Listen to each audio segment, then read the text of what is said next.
Ai, malo.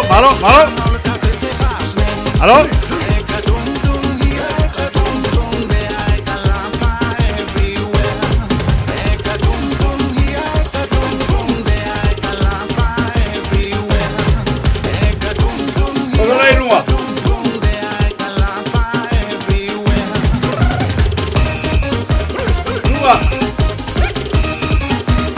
Papa.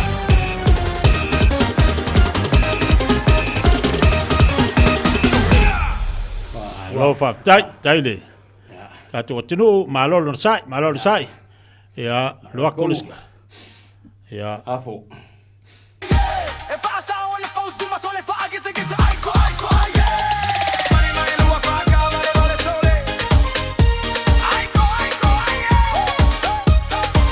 ya, como el gago pese nga, ya, mangaya lo. Milo.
Ai, fa uma.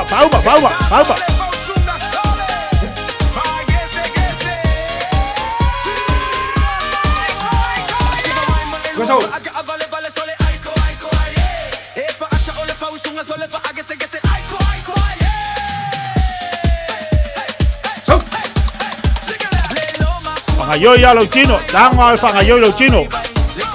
Pangayoy ya lo chino. Lua. Aya, mangaya. Ya, tatou matua. Vamos pasar nga malosi mo tatou pukalame mo tatou. Taptai bersungal papengai nga. Mo tatou pamartino lei jayao. Awar nga yoy. Poso. Nga mo tato umal tau longo.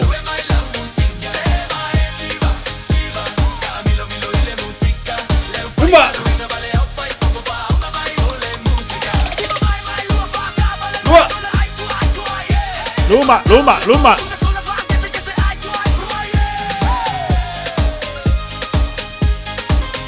Luma. Oh. Lo iya. Ya. Sekia via ledi. Ya. Abai kong lunga. Lumba. Sa lunga. Ya. Yehova Shalom. Lunga. Boso ya kafa. Yehova Nisi. Ya. Sa olelo ko kangolalo. Sa. Lunga. Kas.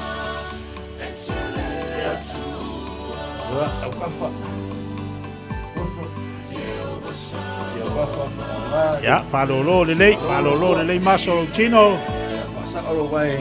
Ai lele changa i fatio le sungal fa fengai ga mo tatou lele chayao.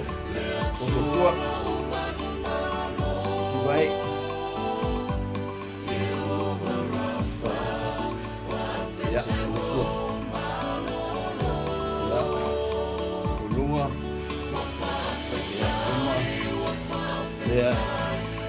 Ya.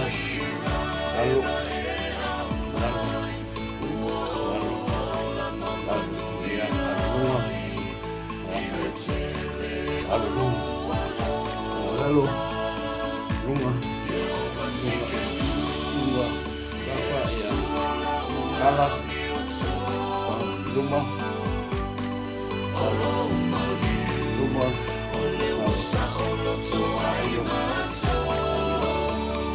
Mahaya. Fiafia. Ya. Malo whaptai le tātou wa tunu o mo le tātou sumpa nei tai au. Whaptai foi le sunga le whawhengainga. Tāpenei no tātou whamarastino mo tātou wa tunu ma tātou umalawa le taulongolongo.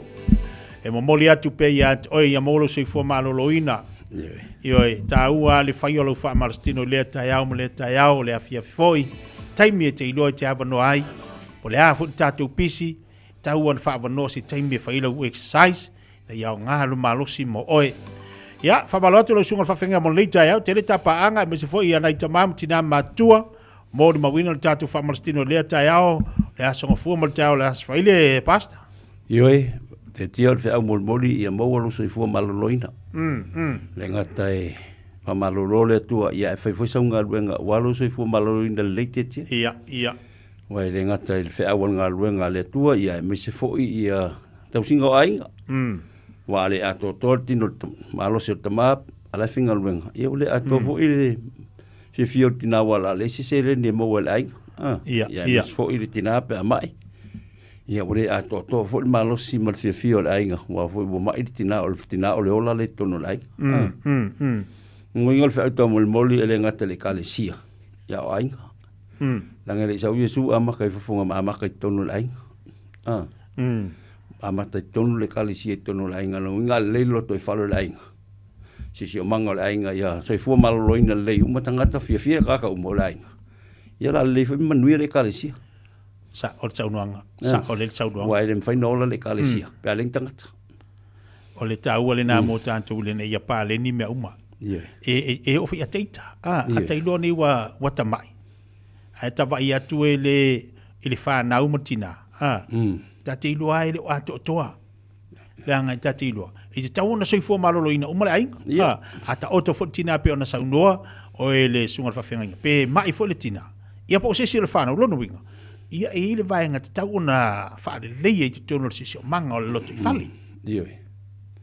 E o mai fa fitau le langa ma se fuanga ala mo lo se fu malo ina le.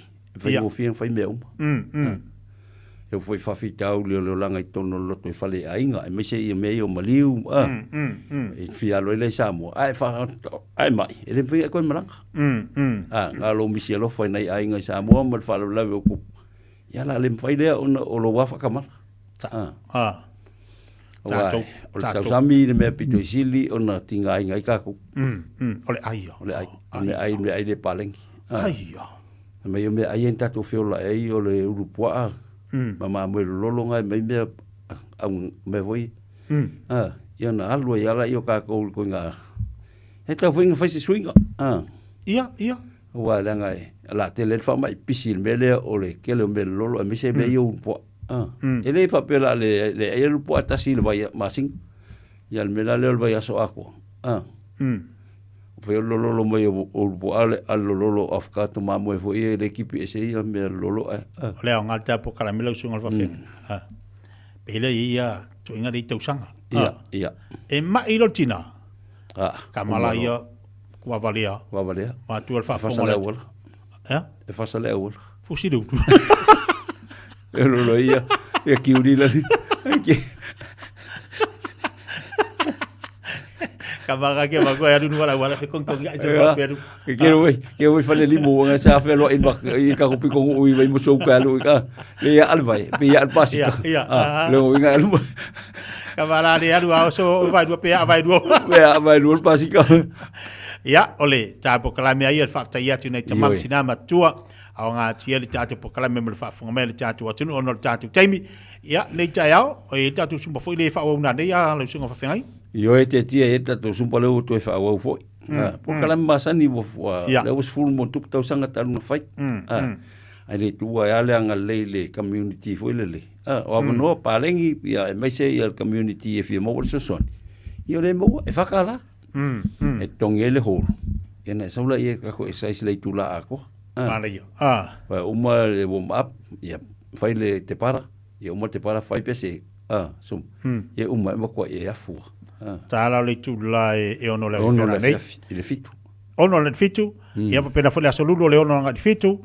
Ma le astona i o tatu boxing a for fitu ngale a falvar. A falvar. Ana ia tatu po kalame na mo nei ia sol tatu exercise masani ina tatu for ie. Ia ai mo tatu sumpa ia o le tayo las falaile ia fa te mo nei tayo ma to mo tatu atu no hafte fole usunga fa fenga. Ia la foi tala ka ko vai ki. Ai kala ka ko vai nga ia. I ve foi.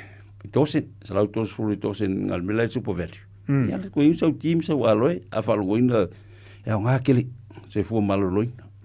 O le ko inga nga mi o fangwinguma. Ia. Ma juice mo menga wa kile ngama. Ase ngase i oi. Ko ko mawalunga. Fa ma vai o malalang. Ai la ko inga lo team la waloi. Ia fulu mai lo system. Ma na ia le se fu maloloi ngal le. Ateti. Ma na ia. Ke lo ngo walu so mo lo ko avale si Lisi senga famel senga ya we mengia lo ku ava saka ya nga full system full liver o kidney na lo ku ava mo eve pe ku ava le samo le ficho ku ava foi sa lo foi so le sa wala le senga so bo ku wa ima nga ia la wingu so ai ku le lo ku ava pe ko sul lo ku ava ku le ima le cinnamon stick ko le ia ma turmeric. Ya sakala ai. Ala kere la ku ava yo ya wa le la ku kaung yo lo. Sorry. Venga ku ava. Al fi le fiso e pole ya le kauria. O le kauria. Le kauria. Ku ava fungal per ku ava le samo. O ke la ku la ka ki pi la ku ava la. Ko mi sila ku ava kai ele malolo sima. Ke la ku la ki ai mar ku ava le o ka ma to fa. Ya le fa tele sunga fa fenga nga mo ta pa kala le ja ya fa mo la ta fi le fres fa le. Hele le fa le. Tele a tutu ngo fe unga luenga ia la fa ngo merte mi les falite ai tai a tu fero les falite le lo fuma le tua sa mola nu pele fa monuia le tua nei vai asu fe unga luenga fo fuanga fa tonga ia langa le tua ai oni tia me un mana le nga pa io le tua ia ai me swelo sunga te tia o mona tu walta tu ino le nu ia a fero nga ge fa malo se nga ki ka nga o va kwa ya uri pere se swing. Ele se swing. Tai ya tai man le ja. Ja, se fu mi man ria.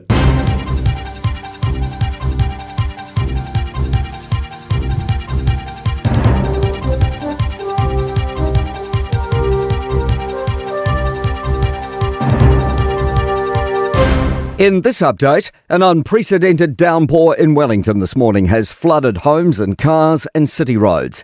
Emergency services have been responding to more than 150 call-outs in central and southern suburbs. Mayor Andrew Little says the city had nearly 3 times more rain in 1 hour than ever before. It triggered landslips, including one in Brooklyn that tore through a wall in local CJ Kochars or Hero Road home. I couldn't do anything. I was trying to just save my stuff. And the Prime Minister says his caucus has been incredibly disciplined until recent rumours about his leadership. Sources within National have told our newsroom Chris Luxon ignored requests to meet with party whip Stuart Smith, reportedly regarding concerns about his performance. Luxon says he's warned MPs the unrest risks damaging National's election chances. And they get that. It's just poor discipline and loose talk. And, again, we need to make sure that everybody understands. It comes as the latest One News variant poll has Labour climbing 5 points to 37% and National dropping 4 points to 30%. US police are piecing together what led to a man shooting dead 8 children in Louisiana. The children aged 1 to 14 were killed by a male suspect at multiple homes in Shreveport. Police described the shootings as domestic. The suspect, just One News variant poll, has Labour climbing 5 points killed by police. Shreveport Mayor Tom Arsenault says it's a horrific crime scene. Imagine the first responders, the crime scene investigators, the coroners. They have to discover these 8 children murdered. An Auckland charity is reportedly finding a dip in food parcel pickups because people can't afford petrol to drive there. And teachers want clarity from the government on how schools will operate under rising fuel costs. A PPTA survey shows 89% of teachers rely on cars to get to work, and 41% are already under significant financial pressure from petrol prices. That's news. In sport, a PGA Tour golf thriller has unfolded during the final round of the latest tournament in South Carolina. Scotty Scheffler forced a late playoff with overnight leader Matt Fitzpatrick at 18 under par. They returned to the par 4 18th tee, where Fitzpatrick produced a miraculous soft draw across the marsh to set up victory on Sky Sport. Oh my word. Brave shot by Matt Fitzpatrick. What a shot. He then sank a 12-foot birdie putt for the win. Oklahoma City have beaten Phoenix 119-84 to take a 1-0 lead in their best-of-7 Western Conference NBA basketball playoff series. That's sport. I'm Malcolm Jordan. Radio Samoa, tasili mai batolu. Radio Samoa. Tasili mai batolu.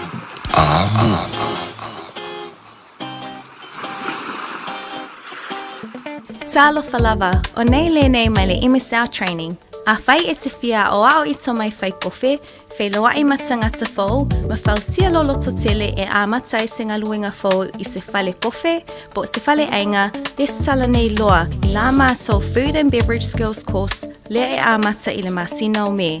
E se fulu lima vai aso le umi, ma a fai e te anga waa, e le ai se tutongi. Mātou te mālama e whainga tali toi fo'i ia o a onga, a o emisau o se a onga I pēlawa o se a inga, ma o loo iai whai a onga e lango wina o I taimi uma.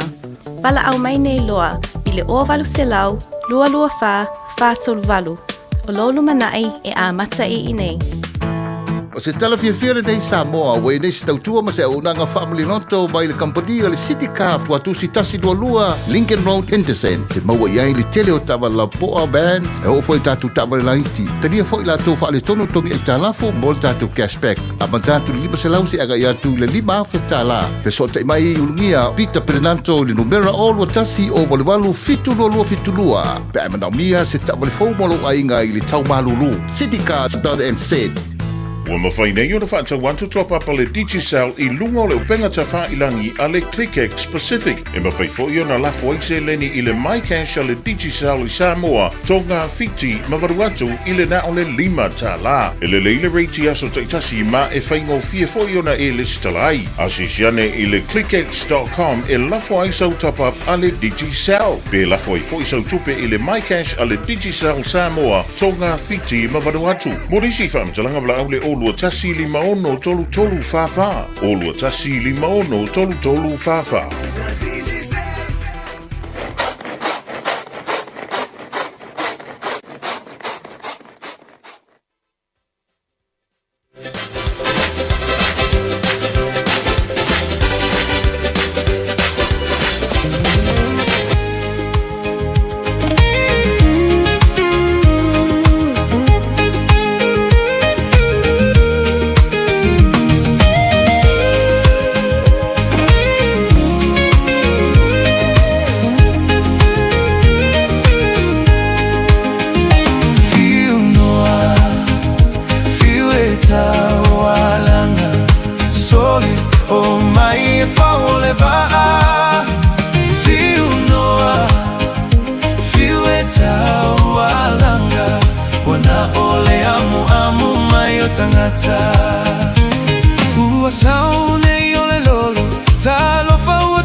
Sole, oh my e whaole waa Whiu noa Whiu e tau alanga O na ole amu amu mai o tangata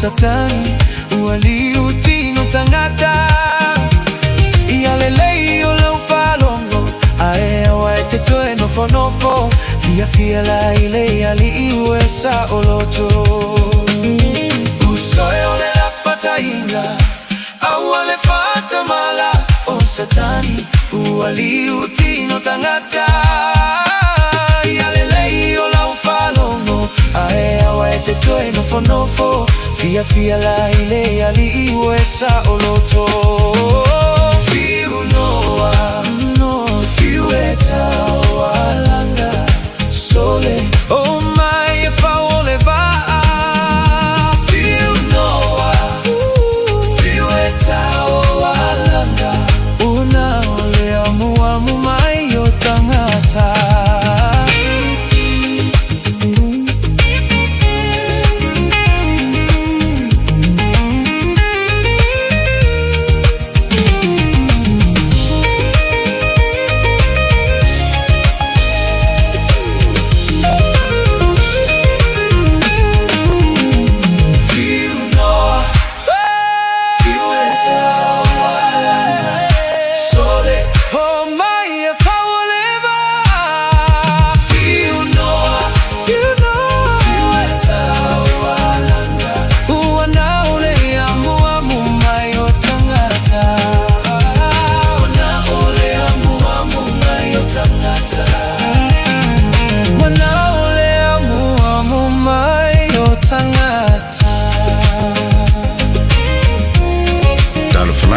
O le siufonga le nei o Samoa, le Radio Samoa.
silo Samoa isa utau mawhainga O te whaatoe toea ina Kainga tāla uta ua ina O te alo male ono sai E ui ina lama tia i ita Ae malama lama Samoa I o uinga Ae malama lama Samoa I o uinga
fai malanga lo le pe asu e se la au e fua tele nau nau Mua mua ta milo milo e muli muli tau tau Upe va e tasi ai fa e tole lau lau Simu maa maa fai malanga lo le pe asu e se la au e fua tele nau nau Mua mua ta milo milo e muli muli tau tau Upe va e tasi ai fa e tole lau lau Sole alipea e se malo le alofa E che vai mai lava e casi alla cafasao Ai che fa macacasi ma e fa macai pepe Soso a cui oi o kumanga oi e malo E te upe va e tasi pe e te tau fa lili Ua e laki Ua le ai sau pulu tasi Se mano e fanga oe Fa amisi o galinga Fai tasi fai lua ua lava Fai tolu fai fa ua le aga Timu maa maa fai malanga lo le pe asu e se la au e fua tele nau nau Mua mua ta milo milo e muli muli tau tau Upe va e tasi ai fa e tole lau lau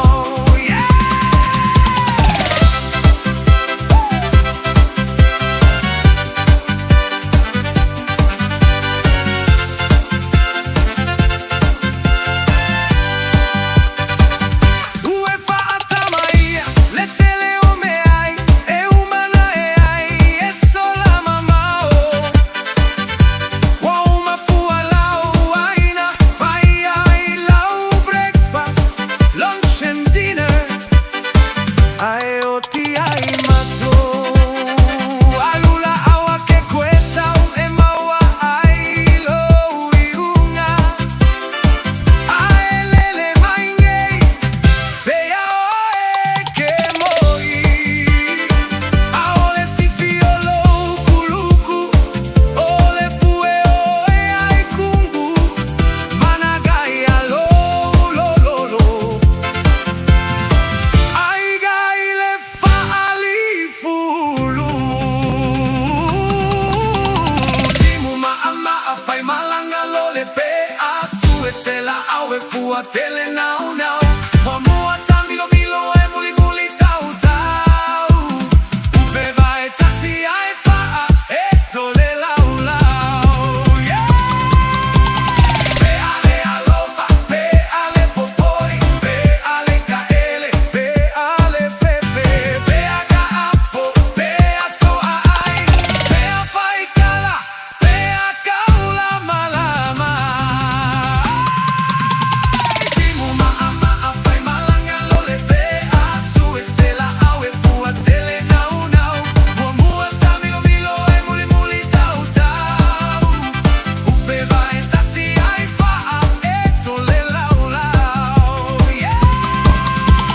Timu maa maa fai malanga lo le pe asu e se la au e fua tele nau nau Mua mua ta milo milo e muli muli tau tau Upe va e tasi ai fa e tole lau lau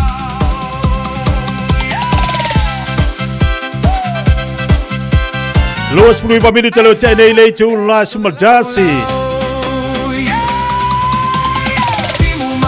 Iso tatu musika so fifilo yo dai ola songa fua Ia pele fa fonga mai pe lunga tau tupu uranga si fonga rede Samoa ta sinima tolo amo tatu po kalama le tai au fo mal nei aso matungo fie tai ola songa fua lanto Pela wana te mafuta mai ai pe fa tai mau mai fo le tau tuar Fiafia Mai manai fa fianga Malanga po kalama le tai ola songa fua Te fa talo fatu mo lo fatu ia to e malo si fo laude le malo fo no sai tu te manga luenga a mantal nei va yaso Te fa felo ia tina te mamtina ma tu mo to malawa malo si fo moria malo fo no sai malo le pale malo tap tap wai le wata tu ia le amtanga fo nei va yaso fa felo ia tina fenga luenga to fele tua malo si fo laude le Lolo fo tato watu no penana mau mal tato po kala men le tai au. Ya te lo apei ala vai asole nei e fa mai ai le fa le ngol tato po. Lono winga to foi le tato po kala masani. O ila to fa fonga mai ia tato le tio. Vai se lava la to lo penana fa ngai tu te manga luenga i tabale. Pa longo mai la i tato le tio. Ai mana ia le app foi le tato re Samoa e ma fai ona i tango e download.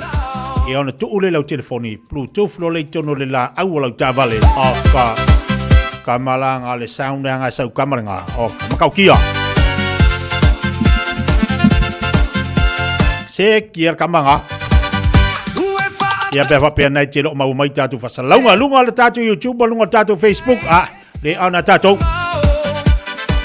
ana tatu kamaranga ia mo la tolo ma futu mai lunga tatu po kala meldown nei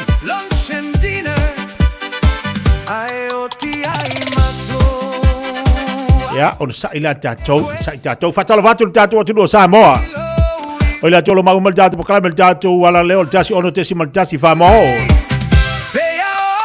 malo le fa malo losi malo lo sa inga luenga au te lo pe alo te fa longo sui le te mi amata ya onga tamaiti Samoa leo to se mai lum mai le amata amata te lo por valu ai tu wala tasi pe al vanga na lu te Samoa Ola winga wa te mitu sama tatu nei. Yang ala tatu nei e tu ua. Mata leiva ai tu ua le tolu. Ia APR Samoa lu to siu te miwa onga nei whanau. Lewa to ya onga. Ma lo fa ma lo sia te tau mantua. O moli fo nei whanau ia ono sa i nei vai te miwa tatu iai. Yo tu te mo faiva masani pe ona masani iai tatu le aso mle aso. O le fai o le lunch. O le pike nei te maiti. Mo moli nei te maiti. Ya ole te unga aloa nalu ainga. Te unga aloa nalu ainga. Ile lumana. Ti ngaina nei. Ai Fiafia tai au. Te se bali te bele wate le wate luas fulu minuta talo le tula se fulu lua. Pamalo atu ya talo sanga se tu balor se fo manuia. Pena fo ya Rose. Rose. Leo loanga. Lunga tatu i tupa tasi mai nai ke o laina. Roof, ratala fatu roof ma lo se fo lau le lei. Leo afar fiti ala to ina ila sa. Orlando i Florida. Manuia tele le nei fo iaso ia ma lo fa ten maftu mai. Talo fatu lo sa tau sanga. Ai tau sanga. Selina si si fatalo fatu lunga po kalawe lunga tatu i tup.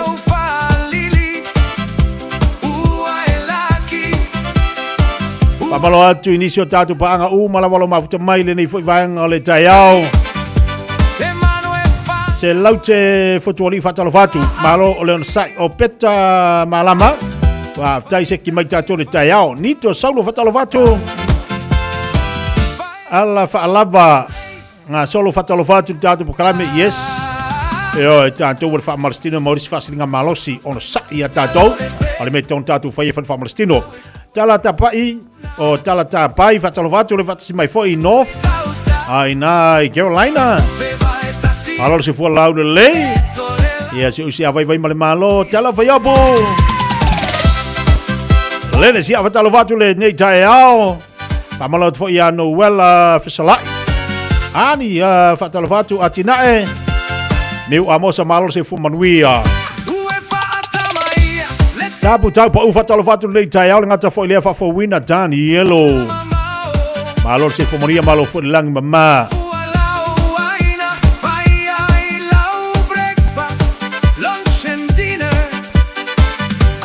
Pa talo fatu ya sili vale. Pa se malo se fo lau de ya alo lo malu tai au. Ade le yanga popo le songa fua. Ya man ko fo yu fa pe ngayo le songa fua fa tu ngata.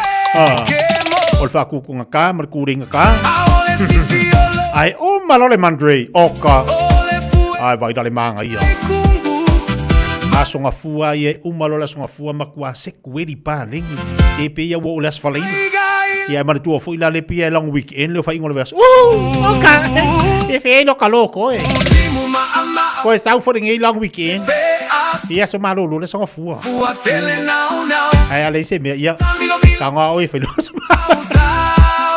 nga solusu mal fitu le asmalo loa. A solusu mal lima lan sentei. Ai fa malu tatu la son fua o waka. Ke yo ma fau. Ya boy umina ia. Ai usu aku nge kaules falaide. O anga le usu. Ai mo umilas falaide. O ila son fua. Dice tu se fa tolo fatu. Dai belo watelo tolo su 5 menit talo tu la semua. Ba Fiafia ngabol malo tatu watu nu te fa tolo fatu ai ngamara mai Samoa le nei fu taya.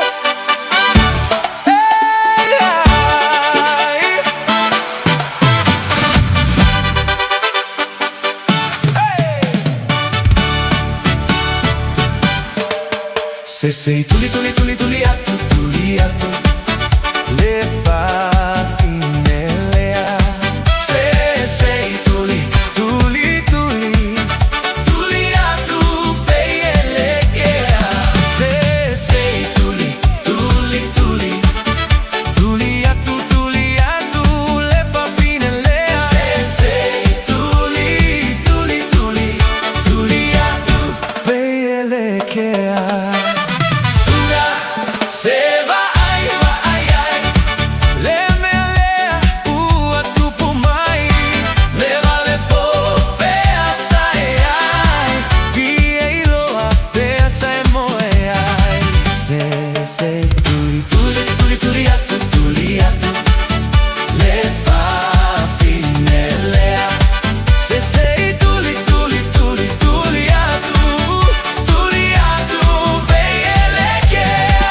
Malama lea sofo amo la ulo toli ai le fuata ai moa ai le tagata fiu e tau lama ai la fileti gitaga o te lo alava ile ulu oi sole o sia o pulenu. Se va ai, le me alea, tu pumai, le vale po fea sai ai, via ilo a fea sai moe ai. Se i tuli atu, le fa finelea. Se sei tuli atu, peielekea. Dele o va veao, fa apea ita uao, te ba atu I fafo, le tagada o sulu au, tamile o ala alo, ai leita nao, ilo a muli ane, au oio le no fotane. Se va ai, le me alea, tu pumai, le vale po fea sai ai, via ilo a fea sai moe ai. Se i tuli atu, le fa finelea. Se sei tuli atu, peielekea. Oh la lau, uta avale, la amai le no potage, ulupo o fa mole, peia I sao pululole, fa aseki aiota gutu, manogi pei se povi pulu nei me.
Zonga fua.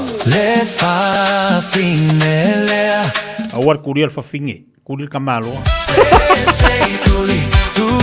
Ya mangku foi la weekend oi kamalo lo kafa. E mi o si oi kafa. Ya papela yo omaya la asor ngai. Ele yo omaya kuri no. Yo la le mia koi fa pere awor.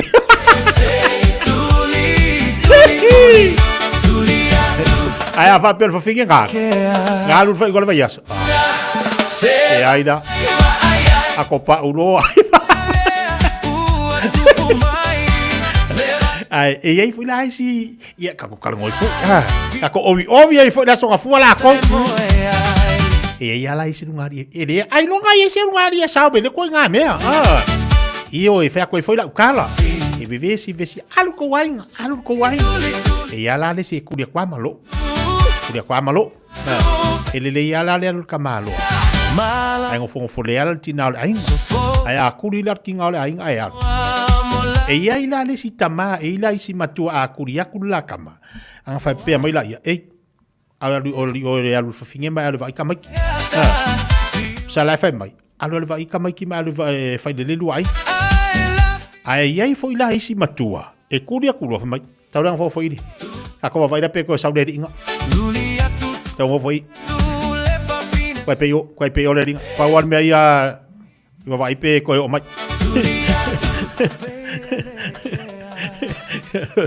Ya quai pe. Oi na ja te loi fui la momo a. Ke lo fui la momo a inga. Ya quai foi. Mo matua lo fa ia lantama a kuria kan bai.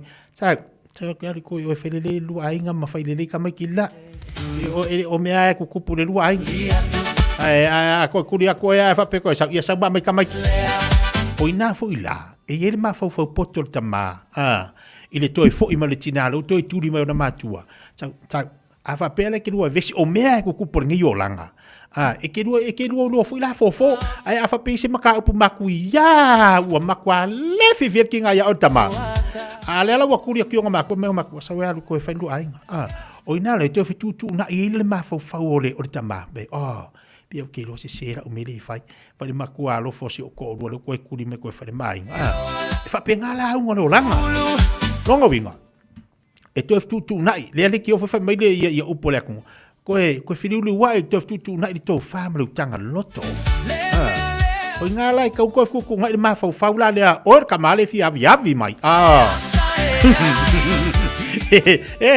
aga ife fa de lei ia si matua kuria kurola kama kengi ia mai se le tupata mai tai langa o mea tau te mai tai e pele la ko makua ia mangkua foi aka ku wole me kau fai poiponga e o la kai mi fai de fo ai pai mai le tala le fo ai el tamapol tina le fo ai la tama io se o pekale nei alu suanga le vatele le luainga toi momoli atu peka yo malima vai le faingo le molima le faingo le foa e pele tama fana we pele o pele isi ai le wa batu ya o yose ke kaunga kausi le ai foi la isi foa foi la le fai mai e foa e matua abakula e mai yose o peka le nei tu watu yo lima tau si fale le yai vai longo winga le sko amaya tau si fale le abatu la ya toi ia e lo le na tau si ioe tama e pele isi fo matua longo winga ele se me kanga le alo lua e kanga ko ulo ka isi tu lo fa fonga le tu ko ur fiavi pere e ala funga vivesi a inga ngi vai kai o le fitu tu nai mama malama se mea ai de le ala vivesi kama me like oi ale mawala le over okay ole mawala le over yo la si me fai wa ke le anga ko kupo me ngi vai kai e moi la tala we impe what tu pu nei vai taimi e me what tu pu nei vai taimi so ifuanga le tatu te fiola e le va o le tolua le tama martini va o le tama martina ai wala e alanga ko kupu o le makua fa afika o li alo kula ia ngalu no la ia le wa o me la tu o le vaenga silio na tau o tate po pole me fa pe o fa na ese lo te vai alo fa na ai se me fa le toni ma tu ta mama tina wa lu ki ngala ko ki ai ka mama ka mai ka mai pe alu ka mala ko ki le pe va finga ola ngi olang ai bela wati toys from the family to challenge tu la smalua ai alu ki ai ka mai ki fa fefea sau au le anga lo ko fe va ya me ana na maliwa Yesu ma tu ina ia faile le lenga teu le ala teu le mafutanga e ta pena le matanga fo ia se mea ele tupu fua no fo pe matangi na ua e alu will never find na enough for my Fiafia tele upu matala wa Italiana usolo illa vale ma putanga e maita o ela maye belong male ma pupa to feel my foot to my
longa le fia vai alo fati ya si o lui ta silia tanga ta tangi tau tala tala pe alu te ebel pakala le mo ole nei time le tas fasin ngabalo si mo dato le matanga le vai aso Ua mawhai o na aura tula polo kalame le leimo o ia so taitasi o na o le langolango malo si le whale maliu a se alo le atunuu o ese tātupu Funeral Directors i Manukau City. O kalame e le leimo o e tālo whalapa. Tuse lua pe te rulo na mta umomoa na na whai upo e lua. Ia whaatele ina ia te o tau le alofa tuba. Ma le manuia o na olo o tau i loa le lei o le atua ma Yesu e riso. O le loa le lei o se tangata. O na ua umi se mawtanga o i loa le tangata le. Rona wanga lu. O na ua o uina masu esu e loto i le o langa ma le tala anga o se tangata. Fata ta inga o te i loa le lei. Lo ta maa o tau tai lo longa Yosu. Lesi mai. Mo uroa le lei ave tabani. Ona na oa onga ia o iloa ave tabani. O lo iloa le lei la o lo tama. Na whaingo fiei ona oa lofa, ma o faalo alo, ma o stai. I lo tama na uola mai ai. I le nei lalolang. Lewa mai e le apostolo Petero. Lona I loa le lei o le tu. Wasa ye taimi. Na afia ai le apostolo le whaaloto le tolua. Ma na iai le masa o salo. Ma le talitonu wha maoni. I le moni o le tua. Pa Yesu Keriso. O le wata tino mai I Petero. Le manuia o le iloa le lei o le tua. O le tātou whaia onga. O iai nei o le nganga pa ia. E a o a owina I tātou. Ia tātou iloa le lei le tua. O le moni. O le tenero o lo iloa le lei o se tangata. O le whaingo fia fo I lea. O na whai le whiriwhiringa sa o loto. Pe e te alofa wha maoni I le natangata. E le ai fo. Na te e atu tangata I utaia. Ia Yesu Keriso a wasa lātou le fia I loa le lei. Lo lātou mesia na valo ia. O le tātou I loa le lei o le tua. Tātou te fia ai ma le manuia. Ma iai le saulotonga ia tātou. E le toi pū lea le fefe. O tātou loto mana. O le loa le lei. O le tua ma Yesu Keriso. O le tātou saulotonga le na e whaambau. O le eta lia Yesu. I lau loto I le na yaso. O lau wha o la tanga e whaambau e wha maoni lapa. Ma manisua. E le lei mo ai. O le ese tatu pu funeral directors o se fale maliu Samoa o le tali foi lea o taimi whengata o na o le malanga al maliu ma le oti e mawhai foi o na latu awina atu ma awina mai tino maliu o e pele mai so o se atu nuo lalolangi wala auno le ese tatu pu funeral directors i le lua no lua tolu fitu lua no lua tolu fitu pea fiu ane ele se fulu ma le balu Norman Spencer Drive Manuko City. O fia maua sau ta vale po sau piki apu. Ai tong ta iwa yaso, lua va yaso, pe ta imasina. O le sleek cars o le a maua ai le fisosoani. O ta pena le au whainga ruenga a le sleek cars mo oi malo a inga. Aua e te popole I se mea e tasi. Te tala fitu aso, mai le sifulu I le tai au, angai le afo le ono le afiafi. Tele la lai au kilani I saute, vili mai loa, I le o lua tasi faa, fitu lua selau. Po le o lua o, faa lima tasi lima tasi. Ashik Homes Limited. O le taimi mua le nei o mawhai ai ona rent to buy. E yeisau kiwi saver money nei e talaf. E mawhai ona mātou fisosoani. O le finance e mawhai ona amata mai I le 5% le deposit. Whaatau sao mai I lātou e whausia whale. Whaingo fie mawale. Ashik Homes Limited. Whafso tai mai loa Shemaima I le olua tasi lua fitu o valuli maiva. Olua tasi lua fitu o valuli maiva. Ashik Homes Limited. Amata ile aso mo se tae au manuia. Talo va Samoa. Wa ule ne yo kas futialu. Awal suia ngila wa ule kio. Eva mai ile se fudu lima iva kolu. Amo Radio Samoa. Vevela a.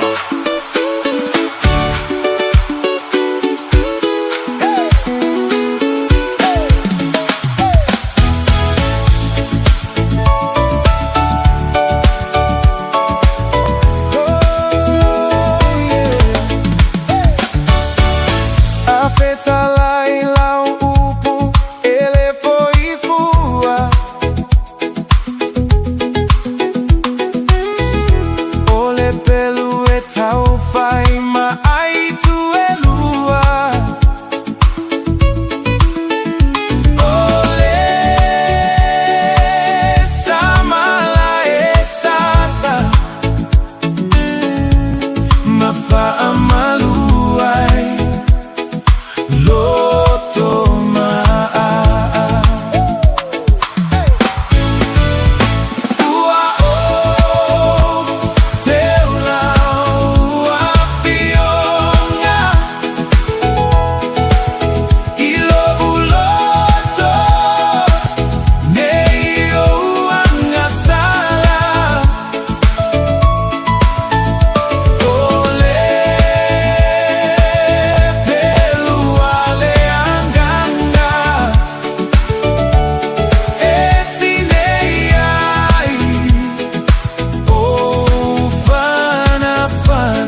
Faatua tua ia tupu.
Upu whawina le tua le ngona le pese. Tau alunga tuai le tātu pukalame le moe malam tangal nei vai aso. Whaavitai. Upo le tua, pai tau, whaatupuinai lo whaatotua. Tātu sabali le tau sanga sabali le whaatotua. Wa me te iloa e nai te maomia, wa me te iloa e te fia mawali fsoaswani, sabali le whaatotua. La fwa i mea umailele. Upo le fionga le tua. So ni le tele le mo tanto I temi umalaba. Ai me so ame te tupo nei vai tau mo nei so fanga lo tanto ia. Sa vali malo fatu tua I me lo vaia. E anga le mai lava le tu ai tupo foi. Ya sa vali le fatu tua ma tonu ile le. Ya te bela wati le ua se bela te bela wati le tato no lava le tu la suma lua usma fa fonga. Do fa sala wino tatu tala mai Samoa. Usi mai alau whaafofonga o le whaapoponga fo ele nei o talafau mai Samoa. Awina sa mai mo oe e lau reiti o whalongolongo le Radio Samoa tasili mai wa tolu amo. Whatalo whero tātu o tunu I le amatanga fōi o le vai o sa fōu. Usi mai al whaafonga tala tau longo mai lo tātu o tunu. Aulu mana I le masino me whaamautu mai tāpena ngā le malo. I le whaamana tuino le onos fulu whātau sanga o le tuto tasi le amatanga o le masino uni. O le ua whaailoa le tamai ta isui pā le mia o ia foi o le minsta o tupe. Le tau e 5 miliona tā la o le a wha tupe ai tāpena ngā uma. Mō aso e tolu o le sisi ngā fua. E a mata le aso lua sifuru iwa o me, poro kalame le solo le taulanga ia pia au tā alo. Aso tolu sifuru le aso to nai o ta alolo ia, mō le umu saina o le maota fau o le a avea, ma ofisa tu tonu o le ofisa o le fono au au fai tu la fono. Ma es full tasi e fio anga o whiriwhiria mai upolu masawai, la tau te whaatino lea wha alo maa walunga le tātou tūma le anga nuu. E le tūnga whautasi o whaamautu e 5 sao le amasi I mai Amerika Samoa, e peo na whailo ai le sui pā le mia, le fio ngā muripola ana rosa ale mori o, e lua fo I wha ai li pū ai 5 au savali e tama I tai po Marching Girls. O le fo I wa iei nuu maa fio anga o whiriwhiria, mō le saunia leo pese masiva whaaleanga nuu. A tono le tuto atasi mua nei el tātou whai ngā malo fōu.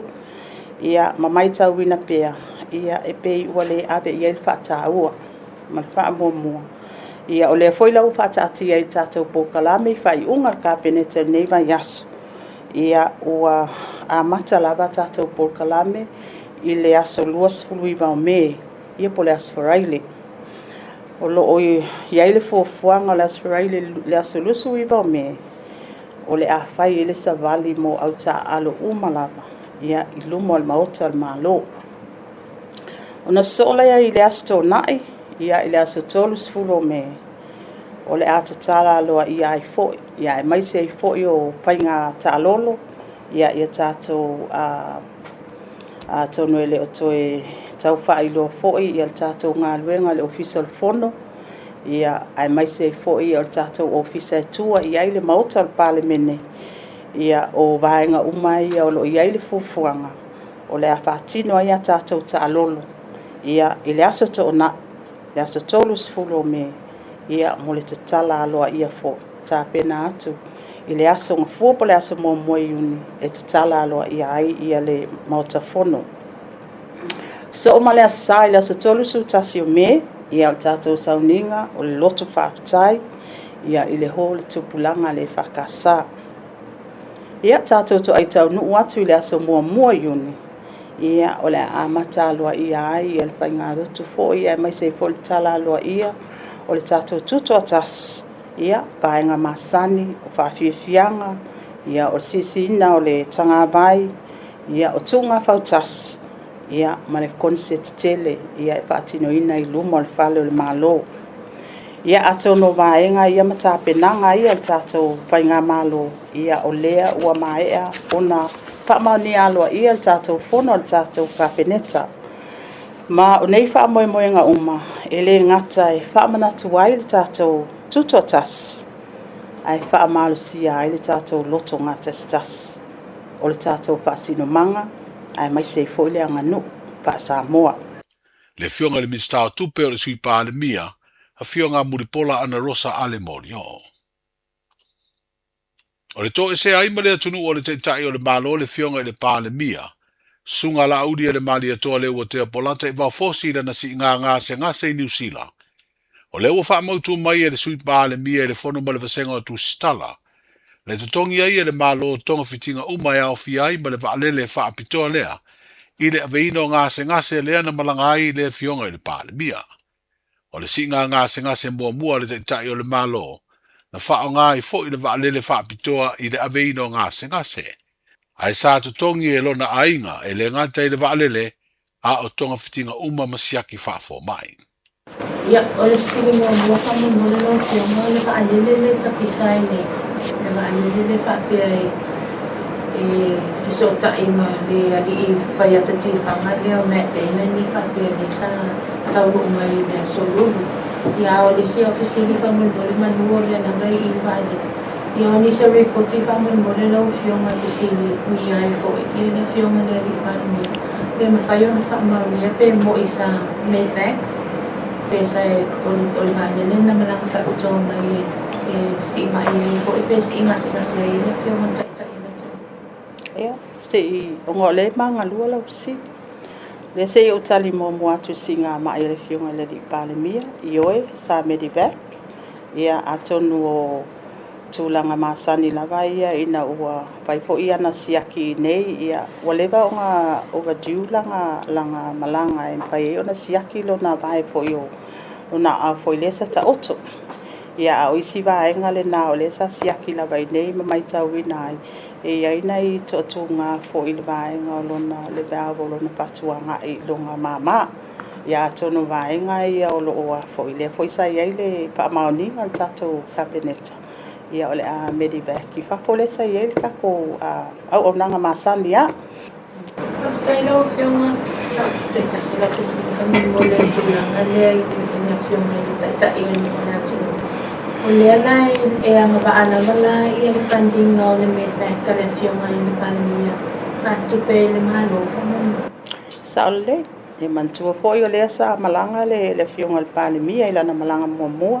Ia atono le lava sa tongi na lava e ia malona ainga. Ia atono le teimile nei ua mana o mia i lor so soani al malo. Ia. One of the privilege e mwhai o ngā eligible lai fo i al tai o le atunu. Ia le lava sa whaatino ina i lava e kapeneta ma whaavai ia i le whaamaoninga le kapeneta. E tasi ma le awhawai aso o loo whaaope ai New Zealand le palemia i lana si ngase. Le songa fuol nei vai aso o whai aise a o onga ua awai ni si o li imatama i leo i Samoa. Whaatasi ei ma se vasenga o fita o le vaatau po le manua o le malo o Farani. O le FNS Bougainville, le olo utaula nei le wafu ia pia, i se tau mawhainga e tufa mai to mai o le fita o le vaatau. I ngai o inga e whaatino e whaasanga tau atuai le whaavea i whaasoli tū la fono, o whala au whaasaina e whaonga ai wa o le sami. O se awa onga e tāua mo leo leo le tātu utanuu, a wao I lātou lo wha malusia le tūlafono, pa whenga I fo I ma le matai tuina o ngā yo inga sori tūlafono, I le umio na koti I po fuala au whasaina. Le stona I na awhi ai Samoa e lea manua o le malo frani, I le wha moe lango lango I tau mawhai ngā tunu o le Pasifika, e tau fi ai le avea mano fuanga e wha mautua I ngā yo inga sori tūlafono, Fasino le feave ino fuala au fasaina. A o iei le manua o le FNS Bougainville I Samoa, e iei ni so ngā luenga fsoswani o le awhaatino e lona au waa, a o le itu waa e se atu mo le tātu utunu ui le salua. O loo wha mautu lea wa atau o le malo o Farani I papeete le lau mua o Tahiti, o se atunu o le Pasifika o loo pu lea wha territory, e lea malo o le atu Europa. O le matawhanga o lo luma whale I ai le malu manisi o ainga o le fio anga o vaiala. O se no fuanga e tumu I ai tā whaonga mata elenga. Ai malo o lofo I ai nisi ma whaasawidi ai pe ave vela le aso. Whapea le malu o le fiafia o le po. Peita I wafaya nei le vavao le fio anga. Ina ia tausi ai le mamalu o pūlenga ali I mawhai pule. Wa whaasino tonu le finangalo le nuu I le vavao I whetaula inga o awala. I le maanga whaeanga I le apita ngalu o iai le a ai, se ia pa ia ruma mao tau whale nofo le malo I matau tu tai. Wa whaasino tonu ai fo I le finangalo le nu o e ala I le na vavao, I tangata o lo ta whawhao ma whaia e vanga I le teri ngalu I aso sa, ma aso le vai aso ai mai se le po. Wa amata I le vavao I le afo le ono I le fiafi mo whai ngā lotu, tā le tanga I le fitu le fiafi, ai o le se furu le po, e wha aua wai le vavao, se ia o le ono, o le tae au o le aso so ai. O lo no winga I le to e maua se awa noa so se tangata ta whao maeva I le po, e a whea I no fuanga o lo o wha mafa mai le vavao le fio anga o vaiala. E manatu e tā ua le wha ilo atu o lea vavao, a wae to o tere o tātou tangata I lato e malanga mai fafo, e a whea e nisi le apita ngalu ma le matawhanga le fio anga o vaiala mo tā whaonga, wha pea I e vanga I le po. Tala amatai o le nei vai o sa fou. Ta lofa lava o le siu fofonga le nei o Samoa, le Radio Samoa.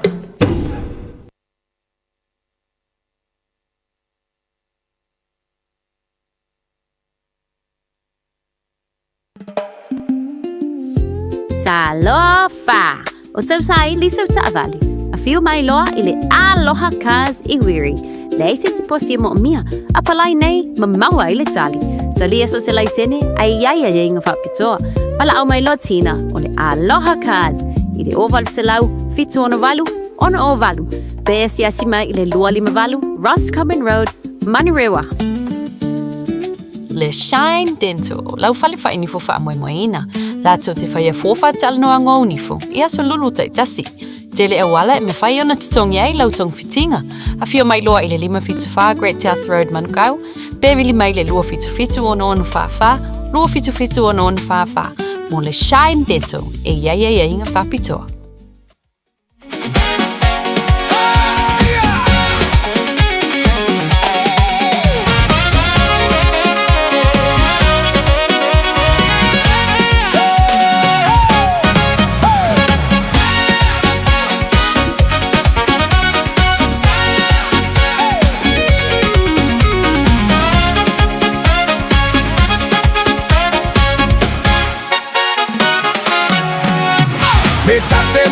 Musa mea taulia ya kotuluma Faifo ise swinga ua Samoa la ala a ole fina o masaili tuli ole sini Faima fa amoe moe ile ali E tele fainga ta tele fo iyo pua puanga Ai a etu lava tu uile atu aleanga Fina o ya malo awa oseluma na Ifaile loto mawalalo mawaleo no sai Bailo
Mau tu luma voi le asonga fuala to le wa a fale azo. Suru 5 minuto le channel le jula suma lua le mafto bale tato wa tu ne te melauli. Doi pasal wina na tato tala mai samo para fa fonga mai le tato wa tu no. Ole fa mai mo le am fa to wina tu na wina muli pa tali tu le fit tu le pena nei. Mapua tu le atu no tau mafutanga vai enga malo longa le ne fa yaso. Niso le atu anga iati mauta malawa i whaile malo longa. O niso le atu no anga iatu i tono wharenga. Ma ila tau olo malo lo le tono wharenga luenga. Ia wa ea sua kuali ma toenga fo ile le asa. Kamalanga i popo ila le lancho le uli. Whaile lias ka mai lunchbox. Whaile le pio lunchbox ka mai kia on. Ka ba whai poku fo ingari. Ava pela ngafinga koe whari wha. Ia whaile poku whari wha. Or sap sui, far kamai pokor sap sui. Ia or kamai fasti mamoi. Fai fu ia awal ku vakasia, fai ese ala ko pok. Ia pe fa poku fu ilio lo la lunch box. Ia lu lo i male mangkuala or fa. Ia or sap sui nga ko ngaf. Male lu aula o la baranga.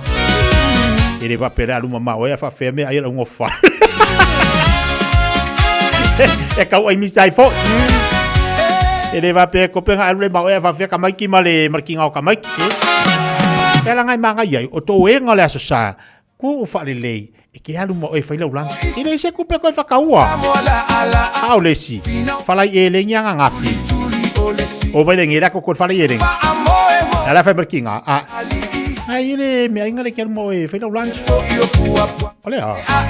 Ai ko ka fa le fa marka fa le ring. Usala le ma fau o ke nge ki o la fingal pin. Ia ma fa fingal fa fingal pin.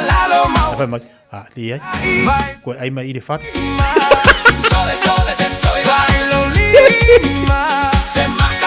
Wa mutu ala la o e fe pasi ia ku au ka fo ke nge. Te pasi ia ku au ka fo le fingal wi ka mai. E ai da. La o fa solo a ko. Ke ba o se la o.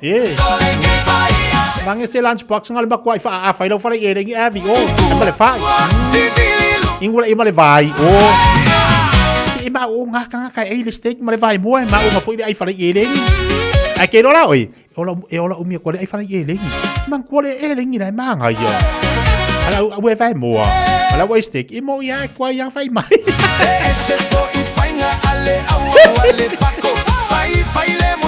que lo cala mo fui se você vai body mo por erenki pode falar fufa e wa mi strong ole olanga ole soy fa mafka que lo e pole ale que lo me ai felangulang wa idunga se lau po se me que alwe o que va ai lo me lo lu au o malo ko vi angimi silia que au le lu au mo de kalu lava makoko ku ula ibal elengi o Pia le vari oka foring ale. Wa foi meia vari foring o kamai.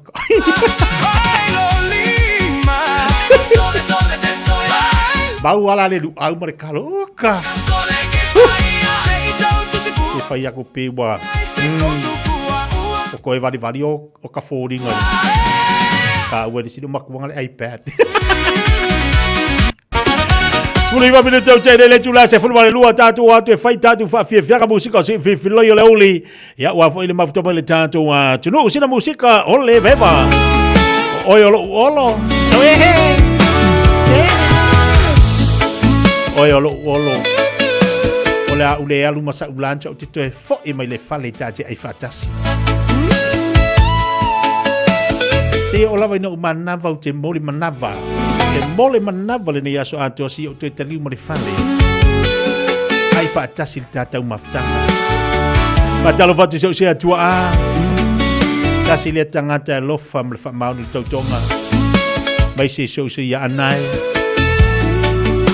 tasi le tangata alu le fale ai wa le si tupe tu e waina kaliu mai lola le tamo se manu mikaele masalo e malulu inganga fa yakul kinga alu malaulanchu le mai le elengi le kelu mo mai le ai kele ma yo ki o makangaka ese le malo e muselu baku ale kakala le elengi Wai ba I mor kanga mama I ringi ari. Lua se fulu minuto te ele tula se futbol lua. Se mangu ko e foi ka ul fala I elengi. Dei se kope.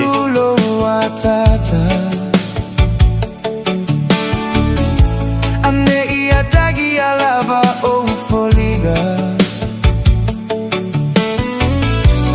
O foliga leliua. Ele ai fo I se fai tioga. E ata filemu io fofoga. E susulu pe ayaso uma. Wau e vaga tausa afia. Ele ai sei sina telemana o mia. Poa iloa o oiolo uolo. O lagona na momo olia aile loto. O telele malo si peise aeto. Oiolo upapa o oiolo uolo. Oiolo upapa o oiolo uolo.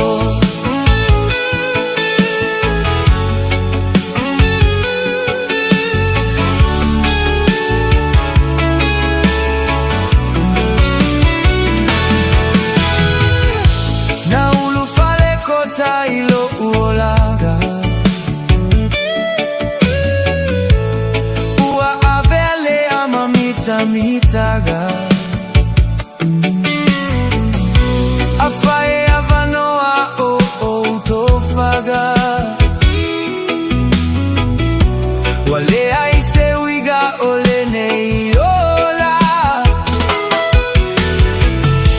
Afae motusi ale masaniga. Wana oso atase io uteuina. Se vai e assumai ilo ulima. E fa amalua ina io ulagona. Poa iloa o oiolo uolo. O lagona na momo olia aile loto. O telele malo si peise aeto. Oiolo upapa o oiolo uolo. Oiolo upapa o oiolo uolo.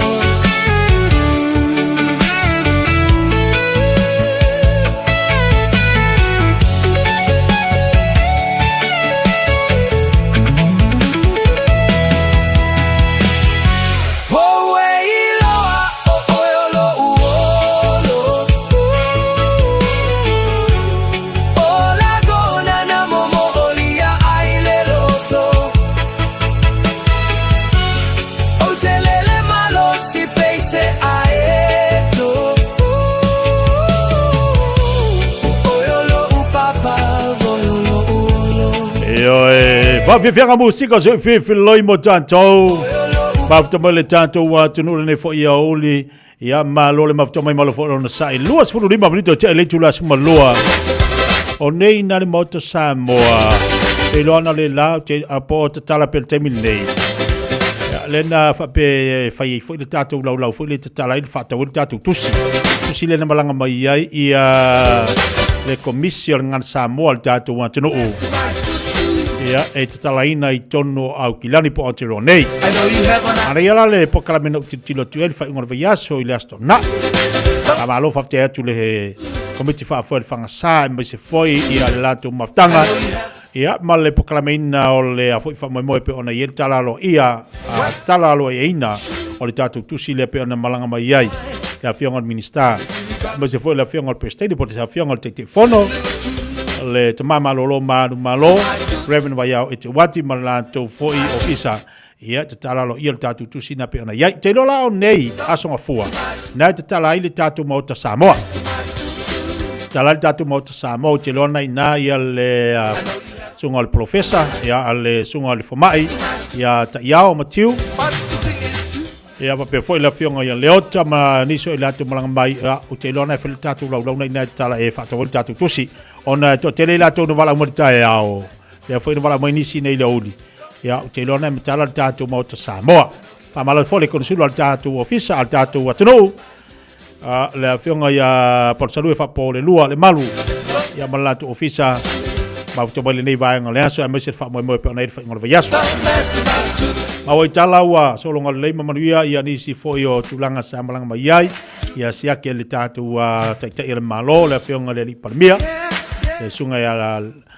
audio le mali toa ya bal fatua mai se foi si inga ngase po tong tinga o siaki masani ya siaki le na te lo le wa malanga mai ai le fionga palmia ia lang siaki tau na fai tapi ona iai ia lana singa ngase nga sawai ya wa taula na tu so felan siak ia ya la uma utala wa solo nga leima manuia me uma fa tai sa mo lo talo tai lo talo tai tatu malo ai ma se fol tatu finga malo ya pe on tawa vena fo ele sui palmia ya ale to mai tai fai pole e ona iai ni so tatu talo tu mai o ia lea wanga fo i maltawa veno tatu malo nei taimi.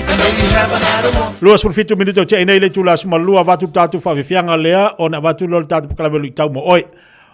Mo tatu le nei oli ia vatu tatu fa singa malo si ia le fiong pa ia le tua. Wa ta u ia tatu fa longo le upoleli ia lu tau nei fo ia tatu uma lava ia fa tu putile ni lu tatu fa tua. Au nga se mala kuka. Ya le wa ku ku koko la ku ku meko ya mala ku ku fai ko ya tabia la meko asiga sai ko to bole la opese ku meko ku meko le meko ai la meko asiga sai ko to bole la opese ku meko savali mai le kege fo mai ya ke au fala velave kapa kuile pamu wa o kuiluga siva lole dance floor e musu mai ayo lo itoa ese le fia maka ese e akafa so ko e mata i pepe wa o akaloa ma wa aila o keige ayo ke leilo aiga se o keige fai lele vai o sole siva fai mafua le ke le o fa fige fai o ka ikwalua ye ma o ai fa pe o so lucky e muli age ma wa ile fa mai le meko ai la meko asiga sai ko buole la upese kui meko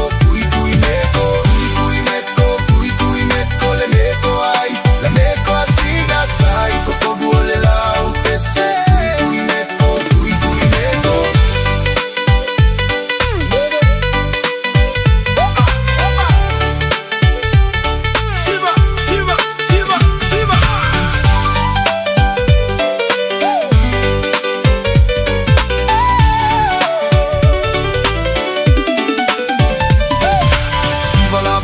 che sauma au mai e uma ole siva ko e Fiafia Mai ai au ale fai se fa malosi o se fa fige o la uso magi vai lai si o ko alua gale ua ka amilo agi o kua foliga mai o le pigilo ma oi e le kau make o le e moi se siva ma fai o se fa akakau o le fa fige fai o lau fa kau o au si kai pe o se ke kiki o au kau sago akakau kai ifi kui meko le meko ai la meko asiga sai ko togu le lau pese kui meko le meko ai la meko asiga sai ko togu le lau pese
tau mō le aso.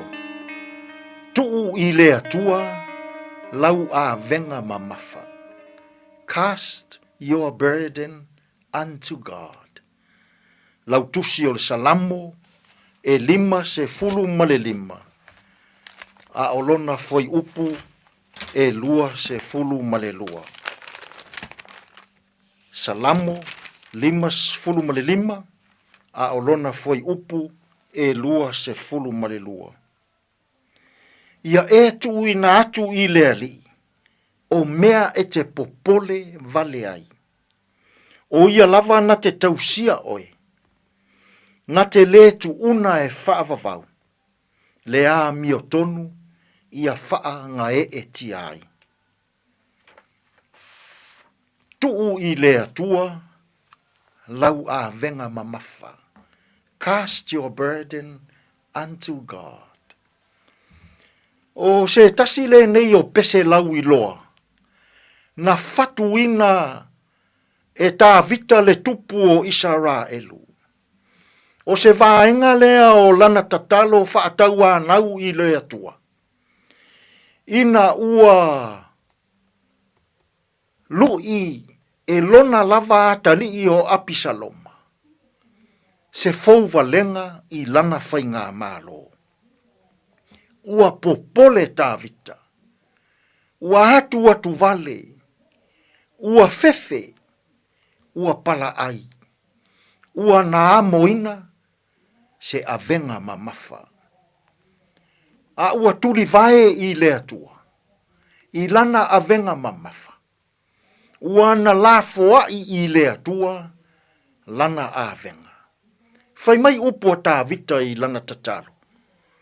O oe lava le atua e te tausia au. E te le tu una au e whaavavau. Ua sapotu vale lo uloto I totonu I a te au. Ia e tu ina atu I le alii,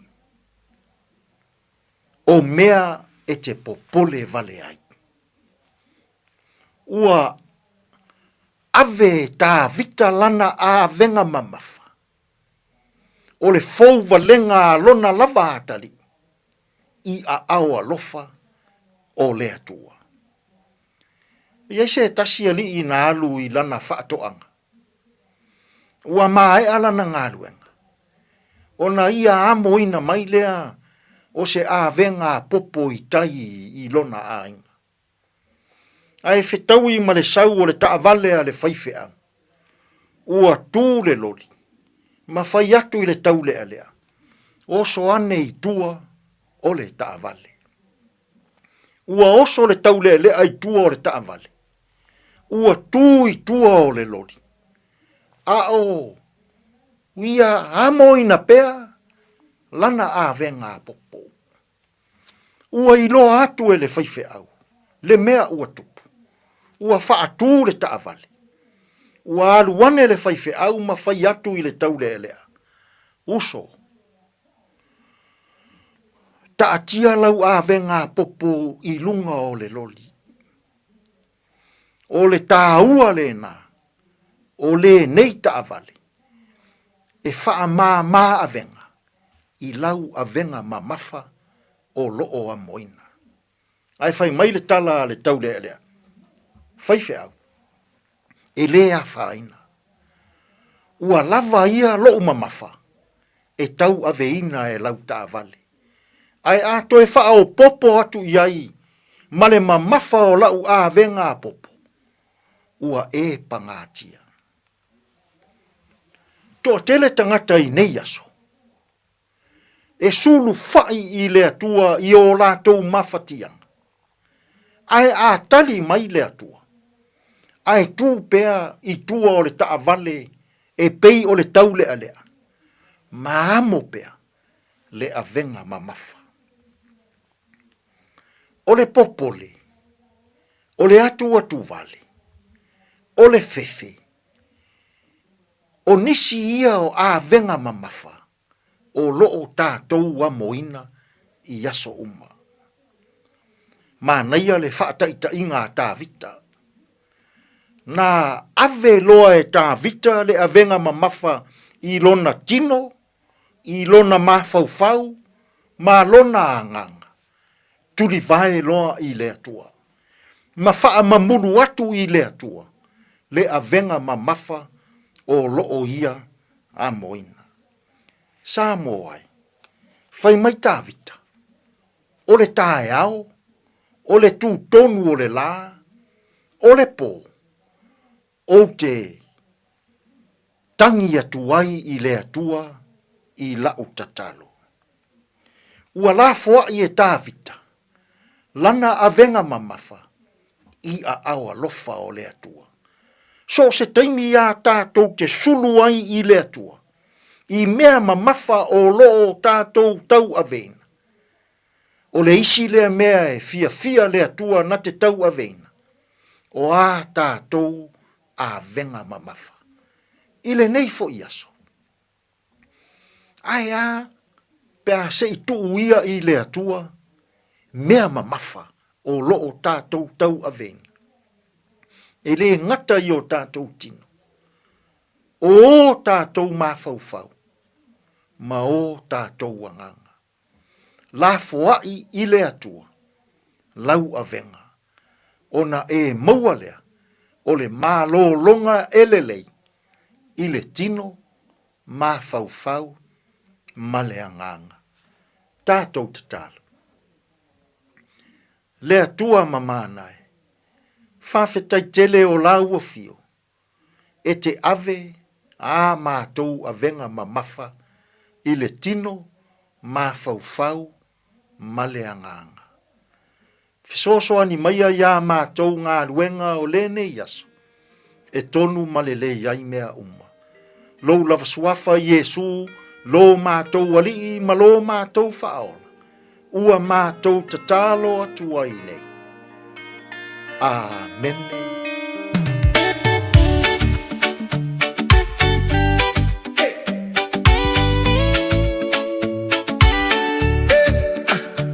Cast your burden unto Jesus. He cares for you.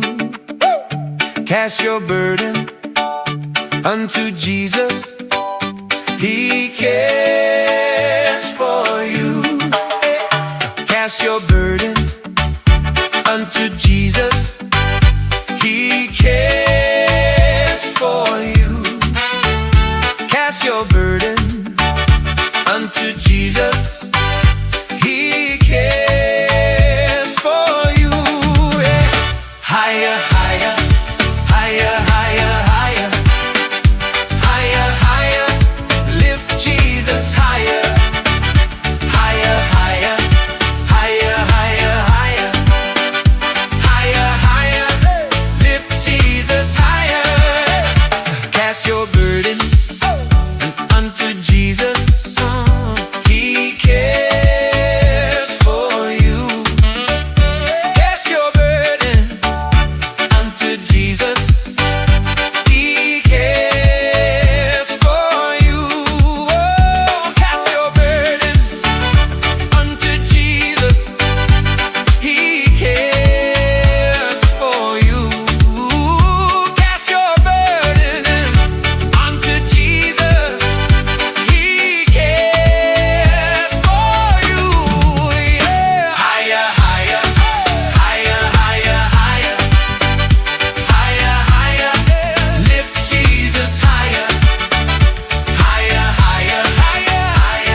fire with a heart full of weight. Trying to carry every problem like it's all on my plate. But then I heard a little whisper say you don't have to break. Just lift your eyes up to the one who never makes a mistake. So I dropped it at his feet, yeah, every sorrow, every fear. Cause when Jesus in the building, every heavy load clear. No more chains on my mind, no more pain in my chest. When the Savior take the pressure, he gon' give your soul rest. Cast your burden unto Jesus. He's the one who frees us. Lay it down, lay it down. He's the strength when you need him. Cast your burden unto Jesus. Yeah, his love never leaves us. When that storm rolling, he the rock, best believe it. Higher, higher, higher, higher, higher, higher, higher. Lift Jesus higher. Higher, higher, higher, higher, higher, higher, higher. Lift Jesus higher.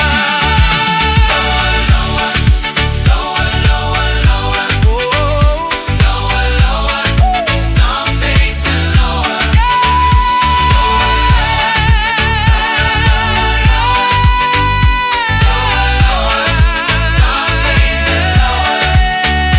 Cast your burden unto Jesus. He cares for you. Cast your burden unto Jesus. He cares for you. Tai belo wa telo to semua fitu medo jalo le tula jasi man na yelu jau mo tato falenganga. Papa ya tu sungal fa fengainga. Et sone mo tato pokala tau ma le tau fa manai ma lu tau fa maoni mo tato. Ave tato avenga ileli.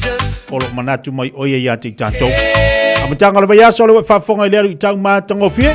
Cast your burden. Tato tu umea o malava ile tua. O mana tua ya leo le e ia le launga le tai pol prestine le kalisia mutisi na fa pe mai.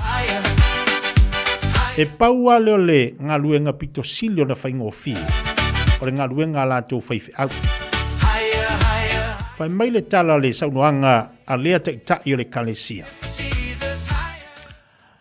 E mafua ona tinga ina le tangata le ngaluenga le tua.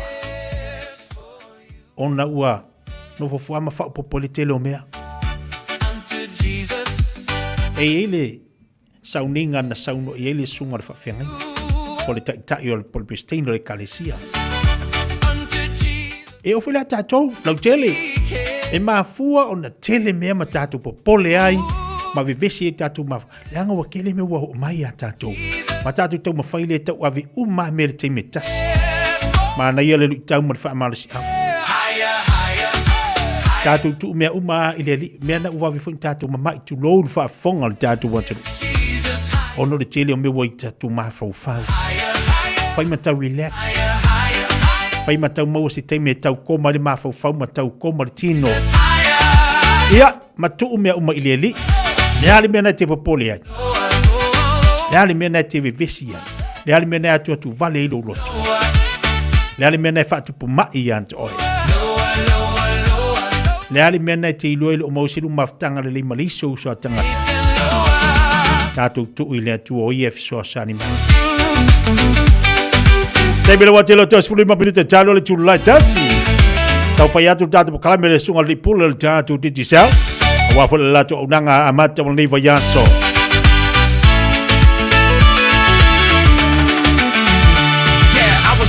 The fire with a heart full of weight. Trying to carry every problem like it's all on my plate. But then I heard a little whisper say you don't have to break. Just lift your eyes up to the one who never makes a mistake. So I dropped it at his feet, yeah, every sorrow, every fear. Cause when Jesus in the building, every heavy load clear. No more chains on my mind, no more pain in my chest. When the Savior take the pressure, he gon' give your soul rest. Cast your burden unto Jesus. He's the one who frees us. Lay it down, lay it down. He's the strength when you need him. Cast your burden unto Jesus. When that storm rolling, he the rock, best believe it. Higher, higher, higher, higher, higher, higher, higher. Lift Jesus higher. Higher, higher, higher, higher, higher, higher, higher, higher. Lift Jesus.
know you have another woman. Don't mess to my tutu. Don't mess to my tutu. Don't mess to my tutu. I know you have another woman. Te mele wati leo te asfu balua minuta tale o le tūlai tasi. Mau walo mal tātou so ta inga mala unang matau tua sunga li pula le tātou a kampani le titisau. Ia le ho fatasi mai aua ia lana unang masani. Failo fo inisio vai nga tāua pe ona iai ia tātou vai. Ia bali tele lava o lato unanga leu mfai on so sani tele mo tātou. Tau le failo le fionga le ia la pepe tala ilene. Ia malatu tautu masani inai mangele fatala vatu balenganga fiafia nei vai nga leso. Malo le sifo moria lo fionga li pula. Afelo ya tu lau futalenga tia fatara fata fo ipa anga le tato pokala mele nei taimi o le uli ya fa malo singal venga maton nei vayaso ya me sei pe ya le fo ya tu tato le long weekend o vayaso nei tia mo la insect day sa o le sa uanga le pepe fianga na o le si le fu usua ya umal nei vayaso ia na mo fu le se malo longa mia mo le vayaso fo ya me sei ya ila tu fo yo le na malo la tu o fa ngol vayaso ya te loa o stama ya taito ya o fengta na usule nikta ya wadua va ya so wa savale tolu va ya so le fita wile usu taito ya ono le malo lana ya ai tato tapu ya awai o taito le malo ya fama ya taito se la wa mato tele champini de fa ya ina la ta lo ngol va ya so ya la fama tele la to champini Saya de kalungoi biasa. Ai kalungoi sa samping. O ke li maka talong ai pe ono uva vai lungo pengat failangi tu ai lunga lau. Ni sio va. Lo ave ufa ma fananga ma ufa ma. Fa pe oi, pora le meko. Ai te ilo te mata le la sona. Oi, ale ai la. E maka u kia le menanga fa ia le fosa i akuse de so. Ya on sa ia. E pe ono sa lo sonong. Ia fa finga ta yo ni vai te mi a mesesto ingo le sunga la ia te tulanga ia wa le ia le o ia tawa yo le auto Fiafia mai o lo so ia malo le plus o le sunga la o ia le po le se tulanga o le tu tolu ia le mato plus ia mai o le ta lo male red le il vai asol nei ia o ia le na fa ina crusade wa na man fa ina le reds ia lo fa ina le force ia o la tu ono crusader ai tu fitu warta a le ta alor vayaso nei warta ma crusader no winga e level no mfe no me mai warta le tu on ya pa u tu lo le fitu ya por le valu fo ya la wa tito ya ai a family ne foi la le mato plus il vayaso nei le talo mal red ya ele foi la level no mfe no me ya tu ile tu ru wa per termine ya la sili le chiefs ya la to ai masalo pe tortas so como Wellington la tutusa ya pe luz fuiva ya ayo le plus la ya so to male prampis ya na fale tonul prampis le tua ya o te alo fa la tele na ya wi la so atu le tua wa yo le wa mata na mo mai le malo se le tua fa no malo i Malaysia tu no ya wa pe fi tele tu ta alo fit ya fa fanta tele na malo pe oi ai si Malay ya le la wa tu malo mal prampis ya ele fengo fi la ya ala tu ta longa o le fa solo ye ya ai pe le mantua te tiena le no awe e o pito lunga pe mai el season o le la tu fa mala au ya ma world top 6 le e se le mana ia u whalongolongo fo ilia e whaatulanga e tangata ta alo la tauto e tapua tulanga au alo no winga la fua le e ta alo le Warriors ma le au le Crusader ai malo le Warriors no winga me la tulanga iwa ia le Crusader po se mea pena ai me e atulo i lunga le Warriors fa i lolo tala vai te mi foi le la foi la ngā tongi o le vai tama faila le Warriors wa lua me inga i lunga e la me inga i lunga ia le plus a malo nei le au le la ta longa le la faine ia longa winga le la wa ele se talonga fingo fi for talonga le Reds ma le plus a le wa fatulanga fo itanga ta alo sa ye fo temo talong o te lo fa o te lo fa okay longa winga la makanga fa so ia a to fa ina le azon nei ia sa lo tala wile le na fai o il fam talanga le o fai tango tu spai al fi au len fa to me ia ta to fai tau solo mule lo fa pena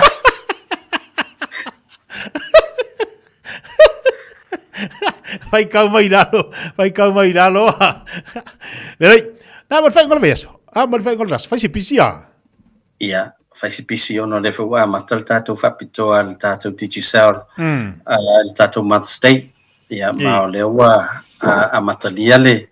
So se teimi lava la foi lau se le nianga ele mai cash at Teacher Sal. Ia, pau atu langa ta wea tolu salau tala New Zealand, pe tolu salau Australia se le ni alafu. Ia, na mawale loa wanoe tono tatou sei. O la Sautina, le o la fai las Farele. A o loma la Sautina, se fulu a tatou whailonga tai lima se lau. Leo le ase ina. Ma le atum fai fo ye, e tō lau lau inatu tatou pokalame na las Farele ma le sunga lewa o yata vai. Ia o loma le aso sa, ina ia mawhai. Ia ona wha o atu ia ma lo i la tō le asto nai. Ia, to e maua ia le si mea alofa la Sautina, pe a teo whamanu eina. A wala whai ngofia na te tia. Ia, la folo se leni anga ele mai cash at Teacher Sal. E tele la wala mfena la foi. Mfena wha le click X. E la foi. Mfena wha le RIA. Mfena wha le Rocket Remitly. O tatou company umaya. E ala tu o nanga online. Le mfena wha tatou i New Zealand ma Australia. E la foi tu pe anga telefon Teacher Sal. Le ela o nanga le mai cash. Ale Teacher Sal li ngati Samoa. Tonga fiti. Ia whapena fo i ma Vanuatu. E angwa fo i la pe whatau top-up. Whatau mali top-up mai whaloloa. Mantua fo i o toi titi a whaloloa umai New Zealand ma Australia. Mwhai o nai anga i whatau e top-up a Teacher Sal. A whapea o e pe fo lau whalongo le tatou a tala noa vo i le mwhai whatau whaloloa. Ia o nai ese vanga Australia ma New Zealand e no foi. Awal matu whamtalanga. Na lo wanga ia a fai o whaloloa na te aluatu o lai whatau e top-up al Vodafone o 2 degrees o le Spark Australia na whatau le Telstra ia o le Optus na ona Australia ia i whamon mole se aki fo lava ia lato prepaid vouchers o e te mana o sau top-up Teacher Sal e se aki ala e maua leia ia ona e fau whalonga nei whatau uloa ia le tatou Teacher Sal ia inisio vaenga Australia ma New Zealand. Ai te taula na luas futala New Zealand, luas futala Australia, pe sili atu lau topa pe whatau. La fo le telefon Teacher Sal le Samoa. Ia na nga vaale le tatu, se ilo la fai o la Sautina teti. O a whela le amata le tatu whalauloa lea lau pepe. O le wa amata le aso, o ina unono winga, e toru leia lava yaso. Lea o le at e tamu whai e ia maua sau entry tono le o le tatu, se ilo o le Mother's Day. Ia ele ngata la foina se leni ia ale la foina for top-up mantua ele na whaloloa fo emwhana whaonga la for top-up ai alu online ile tatou website at Teacher Sal Pacific na mwhana whatau le top-up ai alu fo i le click X mwhana whatau le top-up o lunga fo le sia tatou paanga lea le Myco top-up Myco top-up e maua mwhana whatau online nai ia whapena fo i le ting o na to tele o tatou Samoa pe o le tuanga vanga le ting. Ia ai ele le ia o tatou website at Teacher Sal ia whaingofi o na iloa. Ia vaenga le tau ngofi o na la fo i le tatou top-up. Ia anga e telefoni i Samoa o le tele ala o top-up mau se ileni te la fo ili tono tolu vai asol nei. Ia o le tele fo ina o wavanoa mwhai na i manu malo. Ele tangata sa siri mai whapea mai. A whaile se furu whailonga, a mua ina whailonga mua, toi mua whailonga longa fitu, e okay, o fatu. Ele se mea le okay ei. Ona a whai a te leo entries na whai. Ia o le telefoi la na o wavanua i tono se, a whai se e mea loi ngora sau le whailonga mua, o atu le fitu, a toi sau fo le seu entry. Ia o na winga ma toi whamanua ina o lau o langa, o no lau to anga te tau tua lau a inge Samoa. La forse le ni to la for top-up titi. Mana ia. Le ai va ia tu tolu va ia sola fa il tatu fa lauloria. Ruinga. To te le la tu le la tu le vas mun mudi. Ale mana ia le va ngalo so no ila pepe o le mo le vano fo ilia i va ia sol nei va so fo ia malo no vas mun mudi. Woni fa tari tatu vas mun mudi nei te opisi. Ia ai mana o le wa mo le vano e na le la forma tu. Ia pe mange la fongei la for vas solia. Ma la fo como vas mun mudi. Kolula. Ai fiki umar kolunga. Lono winga e la te rea tu la ta tupele la mua mai lo la kupele ngala fusamo. Pe ava pe kol se laungi. Kol se laungi va yaso le. Ko se lau vea so ki on kua. Ai mo mai lima se lau ngei lima. Ala, le ai la. Fa inga le mea. Ia mantua la ia to tele la la fosele ni vai a so taitas. Ia. No ai ngolo no winga. O la po nesi nei le ia o le avanoa. E alo to no tatu se il nei. Ina ia fai fo no mo se isfa mnianga mo tatu ia usul ta au. Ia. Ana va me o level po le wa mata fo le malulu. Ia ai le o tu ngai na val tau tua le mo nai ai ngasa mo ele ngata fo na. Ia o le la fo ina o tapa. Ia wa o mela isa mo ale isa tapa e tu sama le se tupi. Ia. E matua mana o mia le ia e mana o mia tupi e to mana mia fo le tapa pile il telefone. Ia ai fa mo mai ai nai ai ngai nei musila ma Australia e so sonia tuai. Mo la tolo ta pen malanga sa mo e fai Mother's Day sa mo ia o la fautuanga tulango so sim card.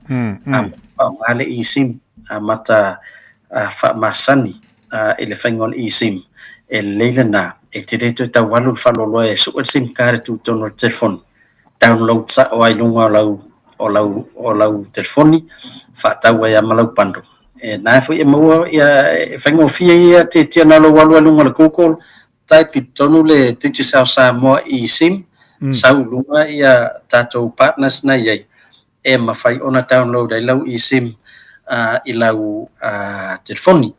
Ia, monisi vai ngol tātou tautua. Fa so ta mele o lua tasi limono. Tolu fa o lua tasi limono. Tolu fa. Ia, pete asiasi mai fo le tātou ofisa. Ele mauta sa moi mangele. Ia, mfailea ona sosonia tua I nisi tūlanga fo o le tautua le tātou tijisa. Wane ngalo tātou whapitoana le Mother's Day. Ia, tātou la te mo fo isi fa poponga titia.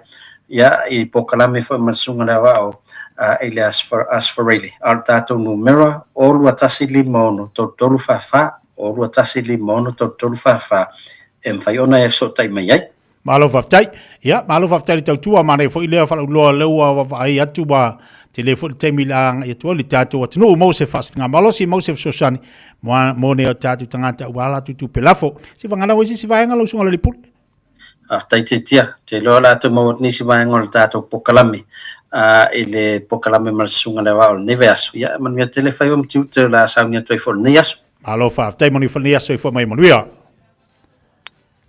le pe le fa fo ba le vai ngalo li la wa fa fo mai le tau chupa ranga le fionga li pule sunga ya le fionga la pepe tala ilene ya mo le tau tual tato titi sal vai fa pitoia tot se la tala la fo de vai yaso ko se la kala la papela e ko se la ngi ko yo la skofi ko mo la ka pingfiki ko se la la fisa la fo lo ka kinga la fo lo ka an ko la fo lo ka kinga le vai yaso ko la fo ki on ko lo ka kinga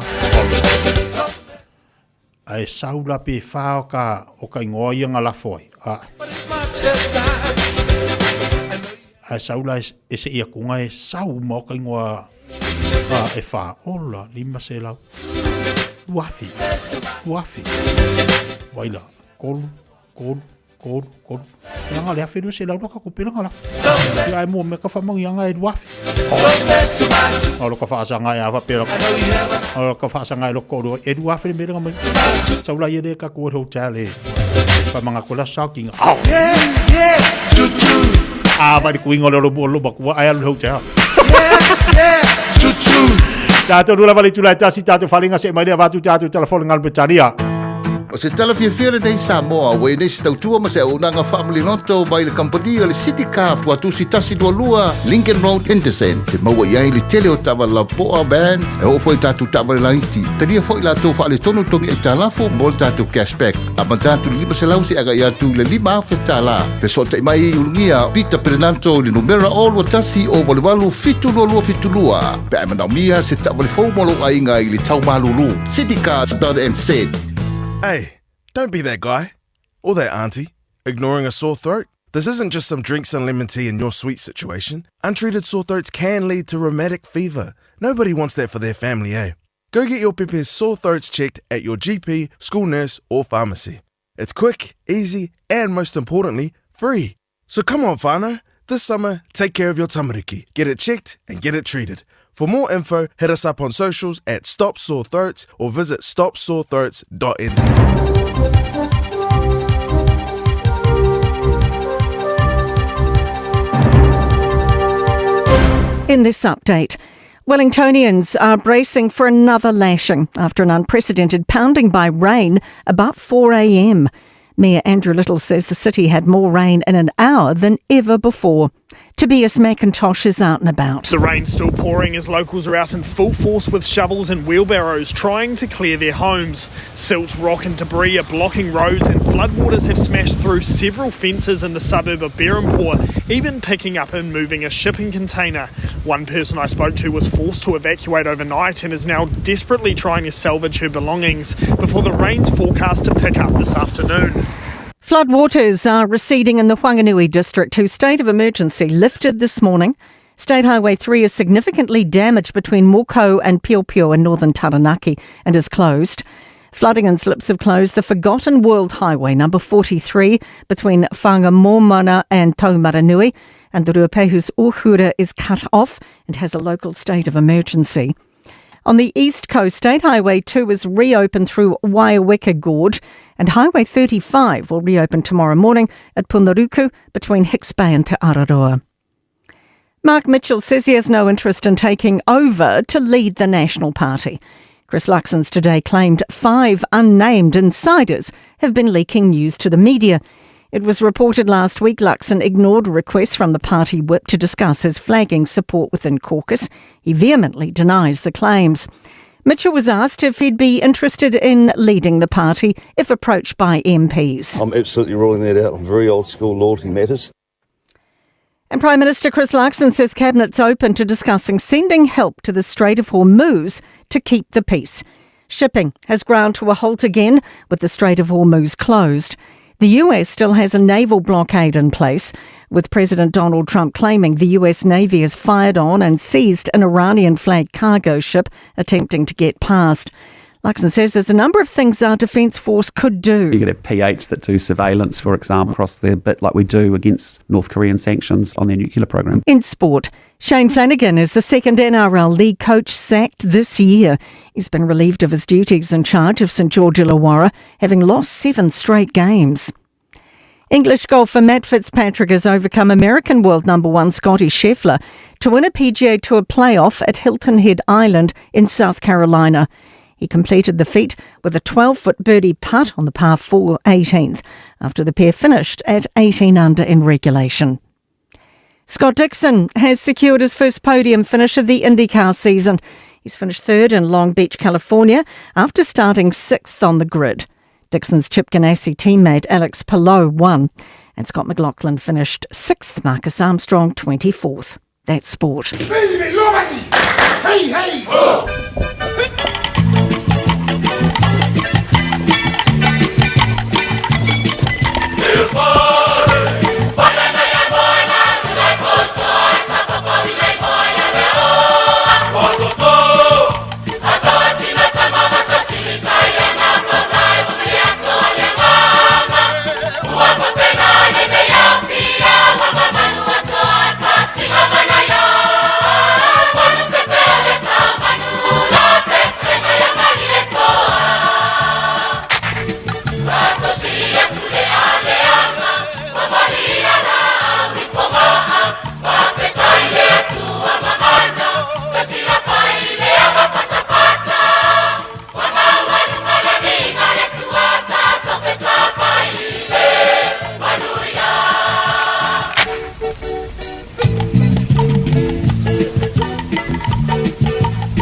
Pa fianga le fianga fale manono pe ona fa fonga ma iai nisi o tātou fa fianga fale ngano ia taitolo ina fo le mafuta le tātou antunu ai mai se ia nei tamama nei tina mafuta mai mauta malawa io to telo la tou nei tu ama tua no fo le fale la tou le fu tātou tilu tātou va ai ia wa fai fo isi sa o le maluru la tou ia e no fo le to ina la tou o le lo matua ia ita ai alna e pula lana palankek ia e fa malo fa tai vi ia le li ona o lo mau atu o lo manuia o tou le lo fo le tua fa tai te lo tatu pokalami ilo mau al tatu pokalami te lo tou tua ama tua mafuta mai tou motom tou lawa ia ilo mau swaf ai ele tal tonunga o lo mau se fasilinga malo si nei fa fianga manei pokalami ia te oilo no fo ai le fali ia e mana ia la to ina fu ile malu matu o la so fu o mala ua ia kalkalangoa ma ko fa ila kala ila aso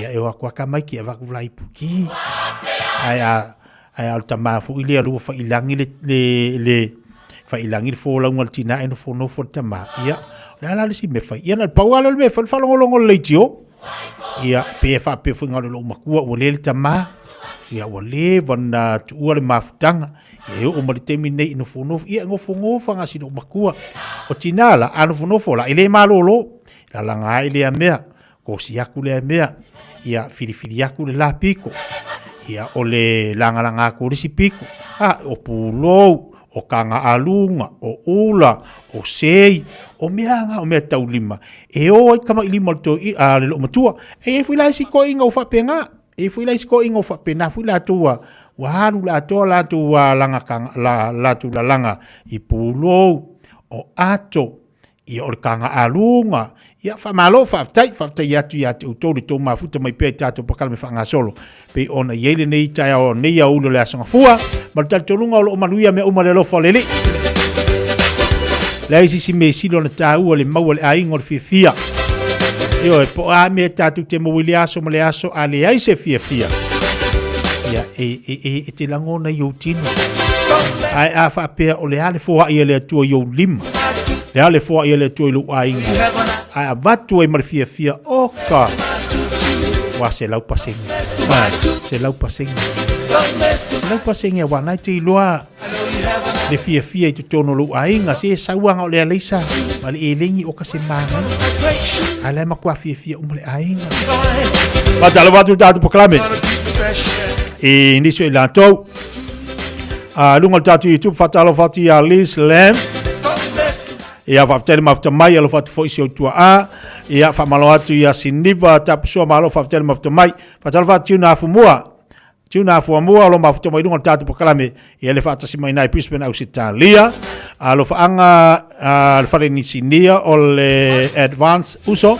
ia le mafuta tua nei Brisbane au Italia fatalo fatia Fiafia malo se fo laude lei pasa fatalo fatu pasa fatale mafuta mai malo fo lo sai pa lepa fatalo fatu pa lepa ya to emale ainga ye fata fatalofati ye fata malainga lo mafto mai lunga tatu tua Selina fatalofati Selina malo le mafto mai lunga tatu pokalame sina leo fatalofatu malo si fomanuia mafuta atu alofa maua mamam peleina ole nei ainga ya lo salia ilalo nei Island Bay talo fai ya lei alofa atu manuia fole nei yaso ia foi ia tapo inga I au manga luenga lo fengai mo tutu a matua ia fatalo fatu le so ila fianga ia leota piva mal fatu ya tise mal tatu fainga ina I lo hat ia fo tala lo ia mal neva yaso fatalo fatu tatu kalame malo le sai ato umalava o lo mafto mai nai Wellington e Christchurch mo so se vainga ni sila nei fa fili atu tatu kalame fa malo ati atu tutu manga luenga Kabalo te launanga matua le afinga Samoa mal fatu ya lisi mal tu Samoa Manhattan fa pe foi tatu peguina I Avondale malo fa tele mafto mai malo no sai tu te banga luenga le fenga mal lolo tatu watunu ila tole na ua la ne mana banga luenga malo ati o tole ne yaso pa tu pu bangele to fa tolo fatu fa tele mafto mai lunga tatu pokalame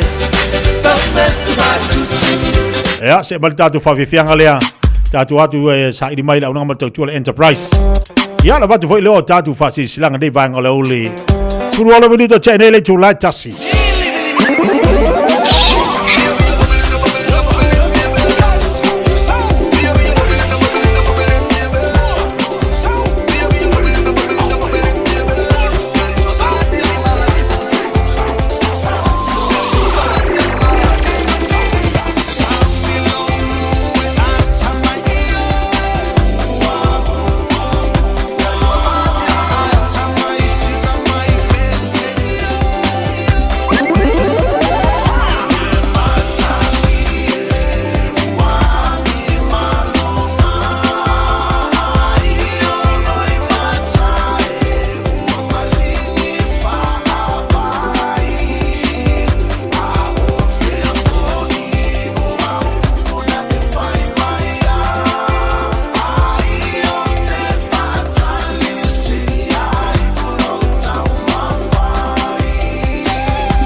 Lo ascoltassi minuto alle 8 nelle July Tassi. Kali watu tatu pakala belo fata si bela udanga mal tutu le enterprise mo de grupo mo tanto ya le sungo fa ya ku Sofia le le to ina tanto wa tunu fa talo fatu malanga Fiafia ku so malo lo sai tutu manga luenga le nei fo ya songo fo ya malo le tawa sai lo talanga tia ya mo fo sia lao lao to fa ilo fo le o nanga vai ya le enterprise i nei manukau ya fa tai mo ma so wa no malo le tawa ta malo fa malo si aso fo ya man tu fo da songo fo fi le o le aso fa tutu ngata pi o fa du penga nga le makanga le songo fo la tu o fa tutu ngata ma le fi fang ya ai mani o le a ta te fa longa tu ya le o so la songo fo lo sunga me se fo ta to finga lu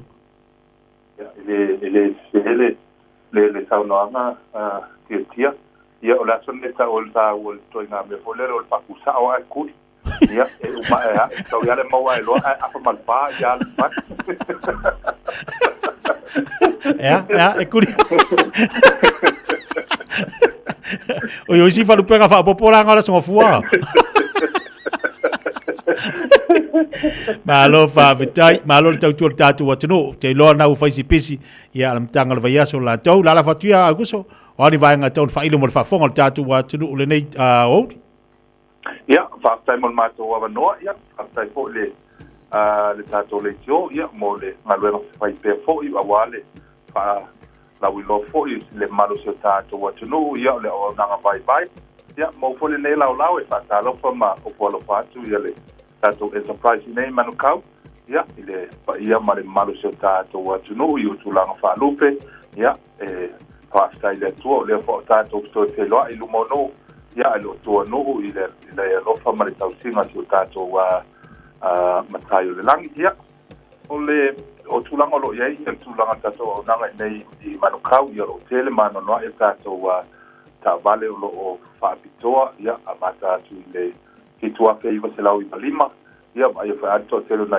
si ta to watu no lo pai ona su mai matala mai au ia mo mawina fo ia le tato tautua ia wa au tau sanga fo i o fo ia tautua ina tato enterprise ia ele ngata si tato watu no ia au le lo fo ia ni sila ia o le neila le fo tato ia ile to e vai aso fo ia le nei masina ia lo fa wa tato fa pito po tato promotion ia te o tu la fo le a trade in la ta vale ia lo ia le choa fo le fa pito mo la to trade in la tu ta vale ia lo ia il tato wa choa na mo lima fetala ia o le choa nei o lo a fia umaya ia la fo ia tato pe New Zealand o Hamilton ia Makispen ia man tato la nei man kau ia le stasina pa e mo tato promotion mo le nei fo masina ia le ngata le o lo fa wa tulanga fo le lo discount ia po le tulanga le o le cashback ia fa pe na meal discount ia fa ia la ia ona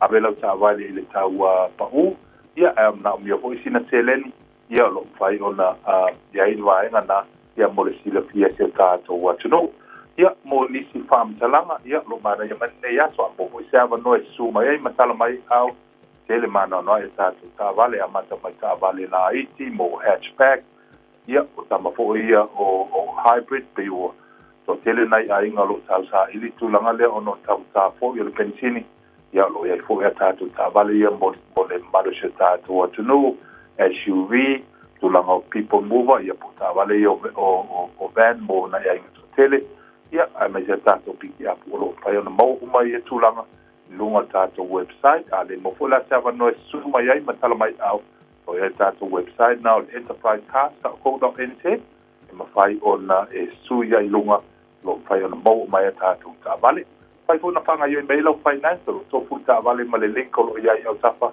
fai ona fa fai mail application ia mo mai tulanga na ia mo nisi fam talanga ia ro fai ona mato na lue nei sunga le lipule ya Terry Kun ma fo ia tawo papo ia fai ona vili mai ma tala no mai foi ia tato telefoni matani o valselau ono stacion o fata si vale ia po le su mai le tato to atu si matani o le lima ono fitu na ile lima fitu tolu Quay South Road i nei manukau ia lo lua tato ia io le ia to le ele tato pate card po le tule alo tele tato fa pitoa huilea ile tulanga o le fulu afia ngai lalo ia ma le situ ke le tato piki ap mtulanga fo ia ta vale tai lua se lua pa ma ngai lunga ia no fai ona mawai I lunga tato wa stop pa tai tele lava le mato wa no la ustalenga tia ia no tele no fo I fai valo flima lo fe ngai malau talai no fo ia wa tau tua ino se tato wa tunu lo fangia fo ia le tua le tapo ina mau se tato wa tunu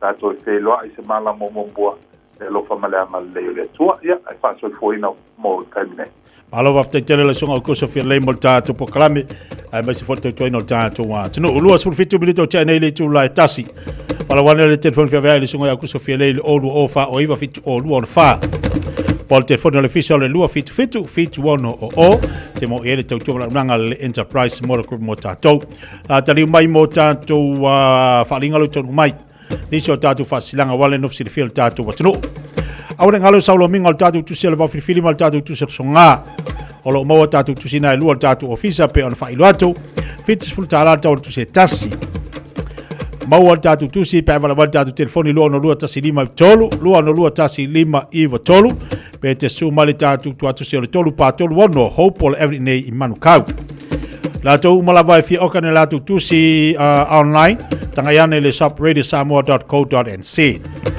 Ia ai marayelo wal tu telefoni lu tasi lima iva tolu Pasilanga nei mo le tu malosi omo Olo alalam papa ao isini au Italia. Ole nei fasilanga fapito au ngafa lava nei fasilanga I tupu mai o Paolo mangafa e maluaile nei tu malosi omo olo alalam papa ao isini au Italia.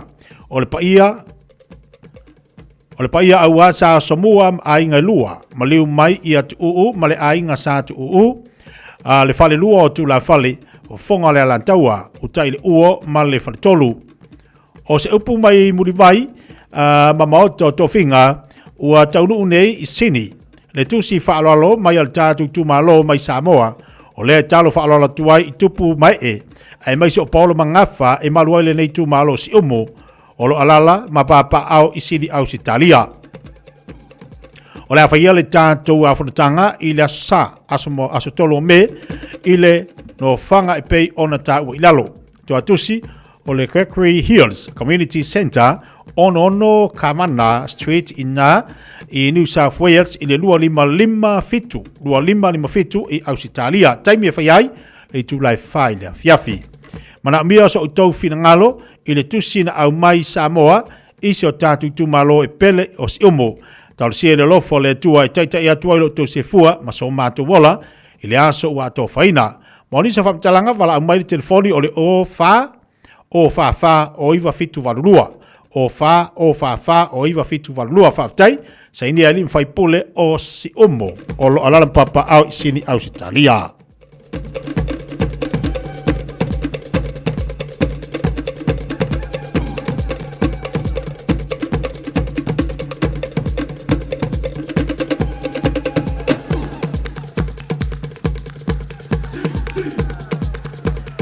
Olo yesi pokalame e atina e yang va atau tupe mo le Pasifika olo langlongo ina a inga Pasifika ya Aotearoa e fa le leia to mai tau tupe ma fa teleina vanoa ma fa teleina vanoa e ausiai le fa tawina se fali onisi ne o mata upu e talanoina fuafanga paketi fuafanga mo le tewino tupe ma mlama awala fa toa e sosani ai I ainga ina I ausia ma sau niuni mo le whatawina o se whale momua.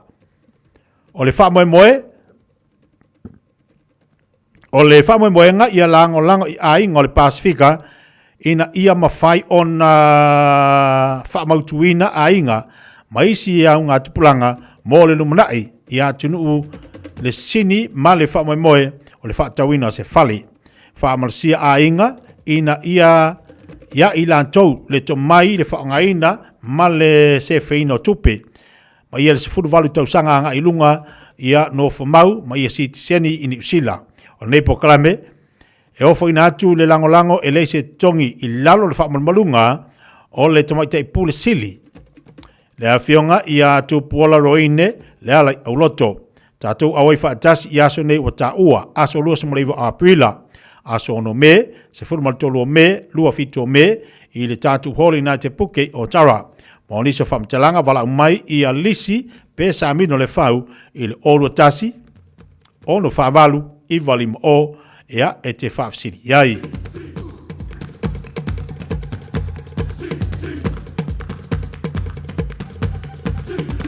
O le tasi neo tatu whasisilanga, Hato Hone Street, John Pacifica. Open Day, asolulu lua sumalivo Aprila, sfulu taiwanga ia tu le lua, I nai Monrewa Netball Hall, iwa lima Browns Road I Monrewa. Whaia fua ai ia tui o le fulu, tui o le koviti, ma tui o le misela. Mō tangata mātua, whanau, whapea so se tasi, e iai ngase tu mau. Restala lau ainga I le St. John Ambulance, e whaanga I so se teimi, e mo o mi ai. Pe fisili mo le free.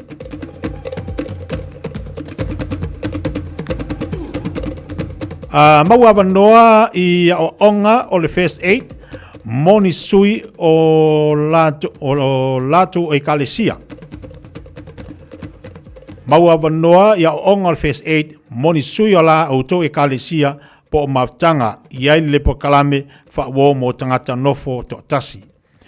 O le ei au nanga, a le tine imu leo ngā luenga la veai.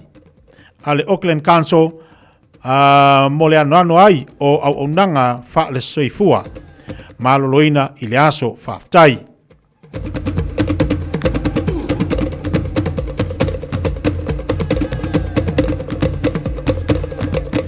Tase neo whasisilanga, a whioanga o sa anapu,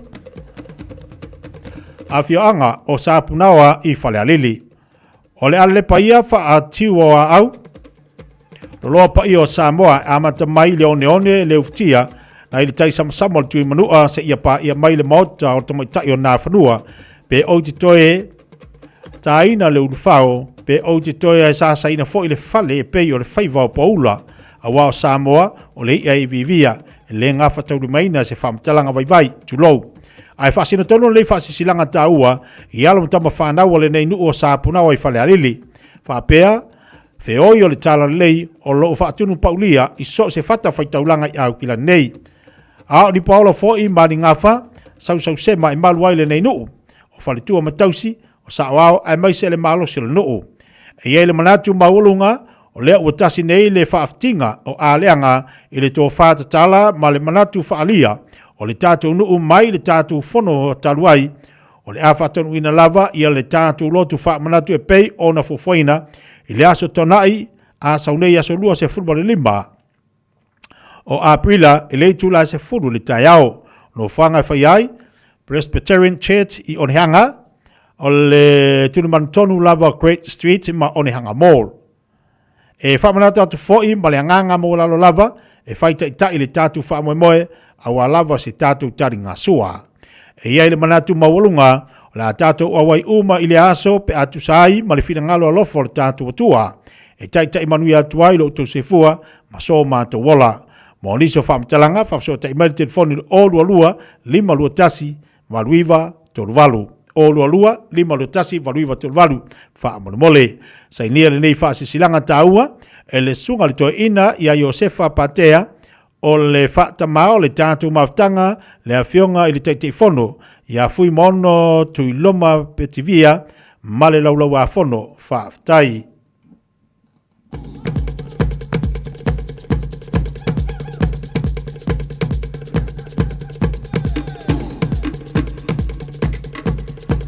Ainga sa sawainaya. E whaasesilantu I suri uma o le ainga sa sawainaya. Pe se whea mana ia le lua I satu iantua nganga I malai sawai. Mo suli uma o le tātou ainga o lo o au mau.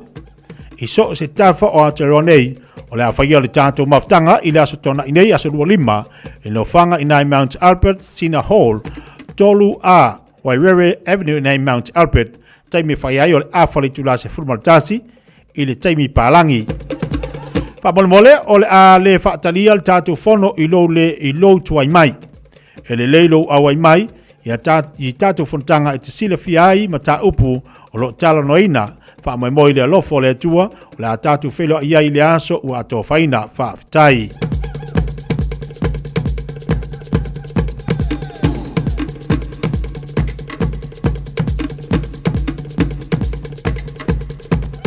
Ia, paula na o tātou whasisilanga lau taunu mai. Pauna o tātou whasisilanga lau taunu mai. La vavai fol tātou pakalabe tu inatu nai whawhiwhianga sina musika mo tātou. Se mai watu tātou pakalabe la reto leo la. Malo la vod wha malos. Malo ale ongo sa. Ia lele la kare lua. Ia waira le vavi. Waira le masau le alu le aso. E tua ia o oe. A o le mingo ia le taimi ia le atua ma le aso le atua i mingo ia le atua i le taimi. Mingo ia le atua. Vai. E halu le aso, e halu le kaimi, e halu le aso. Le Fiafia Mai le aso whakari. Le lau whakari ako se umau fofuanga o le ai. A po ale aso ngeri umau fofuanga o oea i lo tamala. Ai paulu mea tatu whaaftei le atua. Tatu whaaftei le lofo le li le alo whangia tatu le atua. O maatua wha mamatangi na foli mai nei atu noro tatu iai. Ia ele mawhailawa na tuua tatu le li. Sosani mai ati tātou i o tātou tangata le ato otoa, o tātou tangata vai.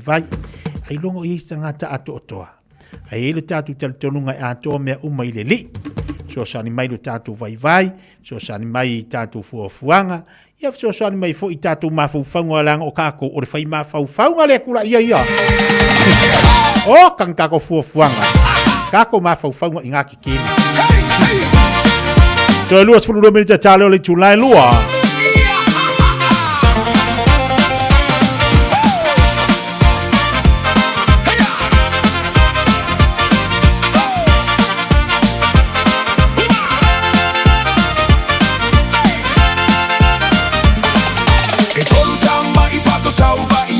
Patola po a patola I titite le mana o ai Tasi lava le pato te mana o ai E ala mai lava I le tangi tangi mai E ala mai lava I le tangi tangi mai E oi lalo le vai ma au ai A au iuta au itai o te le mana o ai Tasi lava le pato te mana o ai E ala mai lava I le tangi tangi mai E ala mai lava I le tangi tangi mai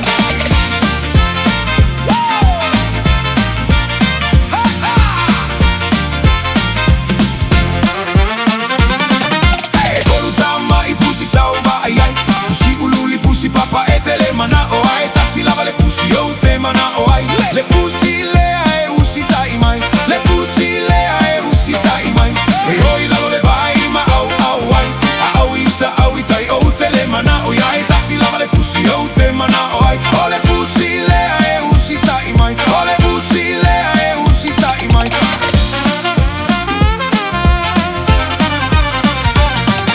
e tolu tama I moa sauva ai ai le makua moa te le mana o ai Tasi lava le moa te mana o ai O le moa le ai mana ai le ai O le moa le ai mana ai a pea falai E oi lalo le vai ma au ai A au iuta au ita e u te le mana o ai Tasi lava le moa te mana o ai O le moa le mana ai le ai O le moa le ai mana ai le falai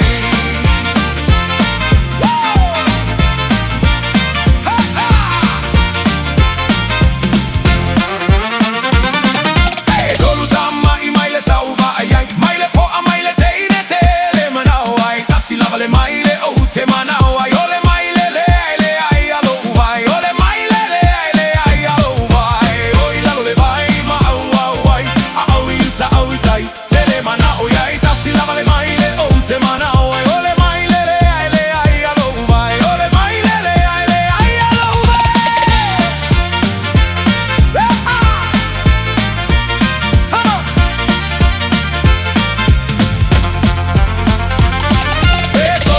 mai po vi shau vai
Tolu tabai bato.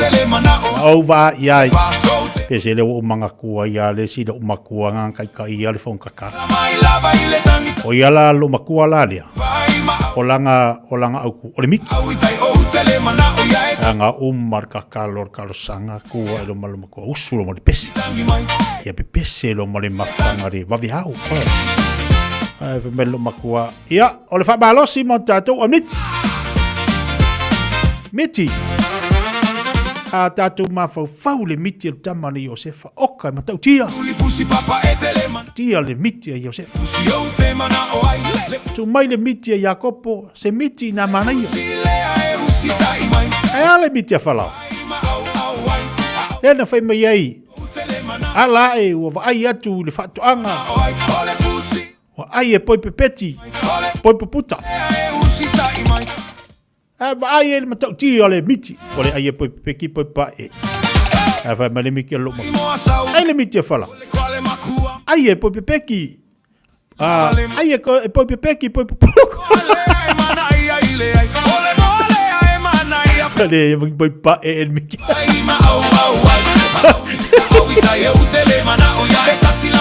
Anga le miki. Alva kerenga le. Alo ma kua. Ele ai e o whakasi ai poi peki poi pupuku. Alina, fa malo sina mo tatu. Era ko lo makua se sele le alu langa miki. Langa fasalau. Ia malanga mau. Ai mai. Ia langa fa malo sina mo tatu. Fua o le miki tau na lei mo le ni. Ai e po peki po puka. Ia fai Maria. Ai de ningi. Peki pe puka pe pai. Ya pawal me vai de se biki manga ir ngi vayas. Dos full 50 minutes talo le tulai loa. Le Shine Dental, lau fale fa ini fo fa moina. La to te fa ia fo fa tal no ngo ni fo. Ia so lulu tai tasi. Tele e wala me fa ia na tutong yai lau tong fitinga. A fio mai loa ile lima fitu fa Great South Road Manukau. Bevili mai le lua fitu ono fa. Lua fitu ono fa. Mo le Shine Dental e ia inga fa pitoa. Talofa! O tau sai liso ta avali. A fio mai loa ile aloha cars I wiri. Le eise te posi mo mia. A palai nei mamaua ile tali. Tali eso se lai sene ai inga whapitoa. Pala au mai lo tina o le aloha cars. I de ovalu se lau, fitu ono valu, ono o valu. Beesi asima ile lua lima valu, Ross Common Road, Manurewa. Talofa lava o loo wingo o nei mai imisau training. O e mo o mia singaluenga I le customer service, hospitality, bo le avea fo I ma leo, e ma fai ona fisosoani atu le imisau training. O lo o iei la mātou au fisosoani e tai malango ina oe, ma a fai e te anga waa, e ma fai foi ona e a ongai au noa ma se tutongi. Asiasi mai I le imisautraining.co.nz be vala au mai I le ovalu se lau, lua fa tolu valu. Lo lumanai e amata I nei. Bread of life sent down from glory. Many things you were on earth, a holy king, a carpenter,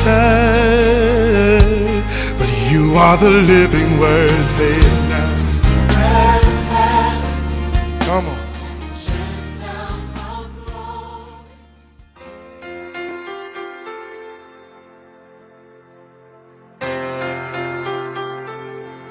O te whatalo whatu fo I tātua tunu ua mwhai o na so tai mai tātua porkalambe nei o le areto le ola ele nei fo yaso ma lor so I fua manuia.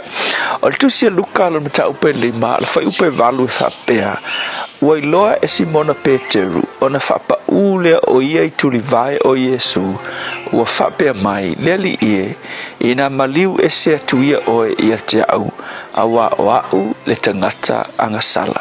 O le upu I le nei aso e le o sou le lei ai olo na lofa tu noa.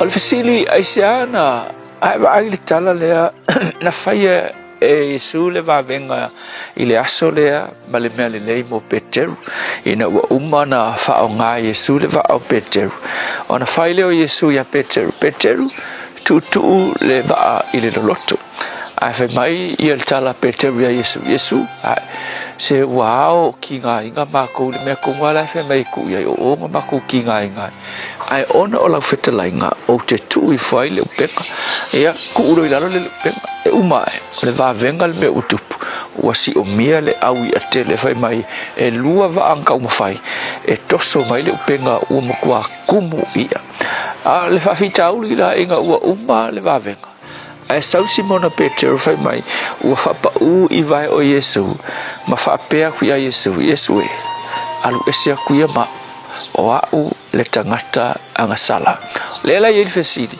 ai se a whapenga I pekeru kupu le va venga ke le whamanuyanga ai wha ia Yesu alu esia kuia ma o au le tangata anga sala Wailoa, ole tali masani lava le whale na atura le tangata pe a whai e aise whamanuyanga e whamanuia tuai le atua ilona o langa ko inga fisili fo ele whapeifo ai o ai au o ke maua I le whamanuyanga ua te le mea moa e le tutusa le whamanuyanga ma le o langa lea o ke o lai le anga mafuai fo ona whapea I fo Peteru ia Yesu mali wese I le kai whekau I le ngai mea mani ko inga tangata lea e iai lo tangata ingisi upuku sau whai mai Yesu e le whekau I le whamanuyanga ma le tua inga tangata e iai o le sona fo ila mo o e nei aso e tele tangata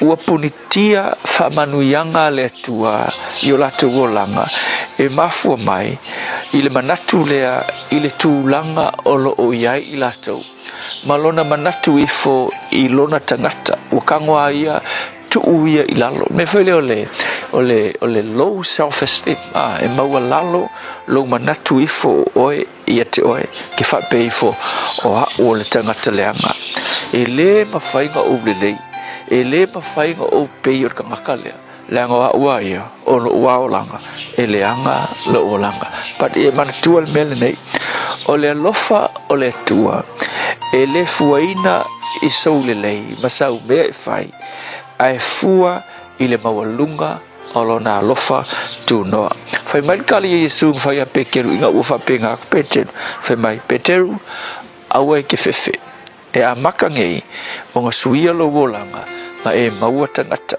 ingisi upu kusa whai mai Yesu Peteru aua e ke mangaku whaatau waa I lo wolanga langa yeine me lea o le a o whaia I lo wolanga so le upula mo o le asule nei o le ki o lo wolanga whaamanuia ina o lo iloa ina lea o lo tu langa mawalalo ma le mawalunga o le alofa tu noa o le tua mo oe so o le kalira mo oe le asule ngai ke mangui ai o lo le mafau ko inga tu langa ngai ai oe ai tau ina etalia le mawalunga o le alofa tu no le tua na te whaamanuia ia te oe le asole nei le tua e le o so matu le lei ai o le mawalunga o lo alofa tu noa ua e whaamanuia masuia ai matou whawhitai Yesu Amen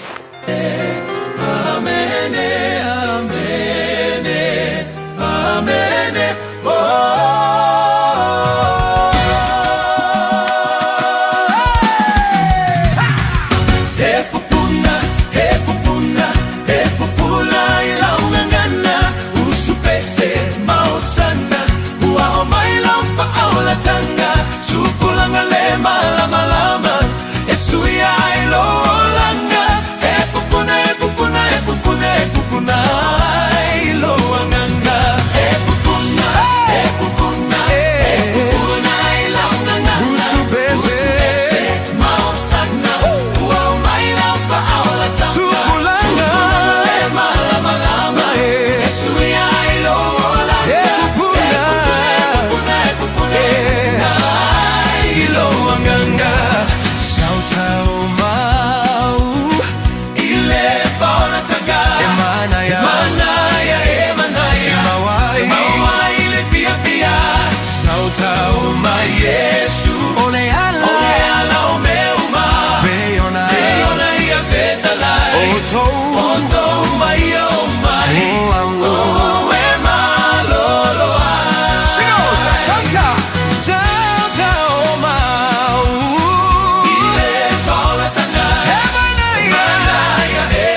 e pere fa fonga mai ai le tatu pese e pupuna pele upo le atua mo tatu yaso tatu ma fau loti le tau fa malsi au are to le ola top of tanga fale nganga na mo tatu le nei temo le uli tantono na ua veo se so sani tele mo oe ma au tatu malava le mafte mo le tatu atu no afanga solo tiu te manga luenga mo nei va yaso amalo fakte tele la sa mo le atu pele te mo tatu maftanga se batte belo wati lo te 5 minuti talo tu la lua ta per male to fai fonga mo se wan fansi sone wali fo win al tu al real Samoa te mal proclame te ma fonga mo ya se pai vi stemole a Fiafia nei tatu to te mai le tatu proclame san la so taya so te pala ainga amatoria fo tatu proclame pe ona yai ia matatu to ma futa to ile le aso taya ia manuia tele ne ya so tu te manga luenga lo fenga mal tatu watino fa tai fo te ia no proclame Fiafia Mai to no mo auto morlawa ya me se foi tatu proclame fa solo pe ona yai ia le ne ya so manuia ne ya so la singa lo fenga mal tatu watino so i fu mai manuia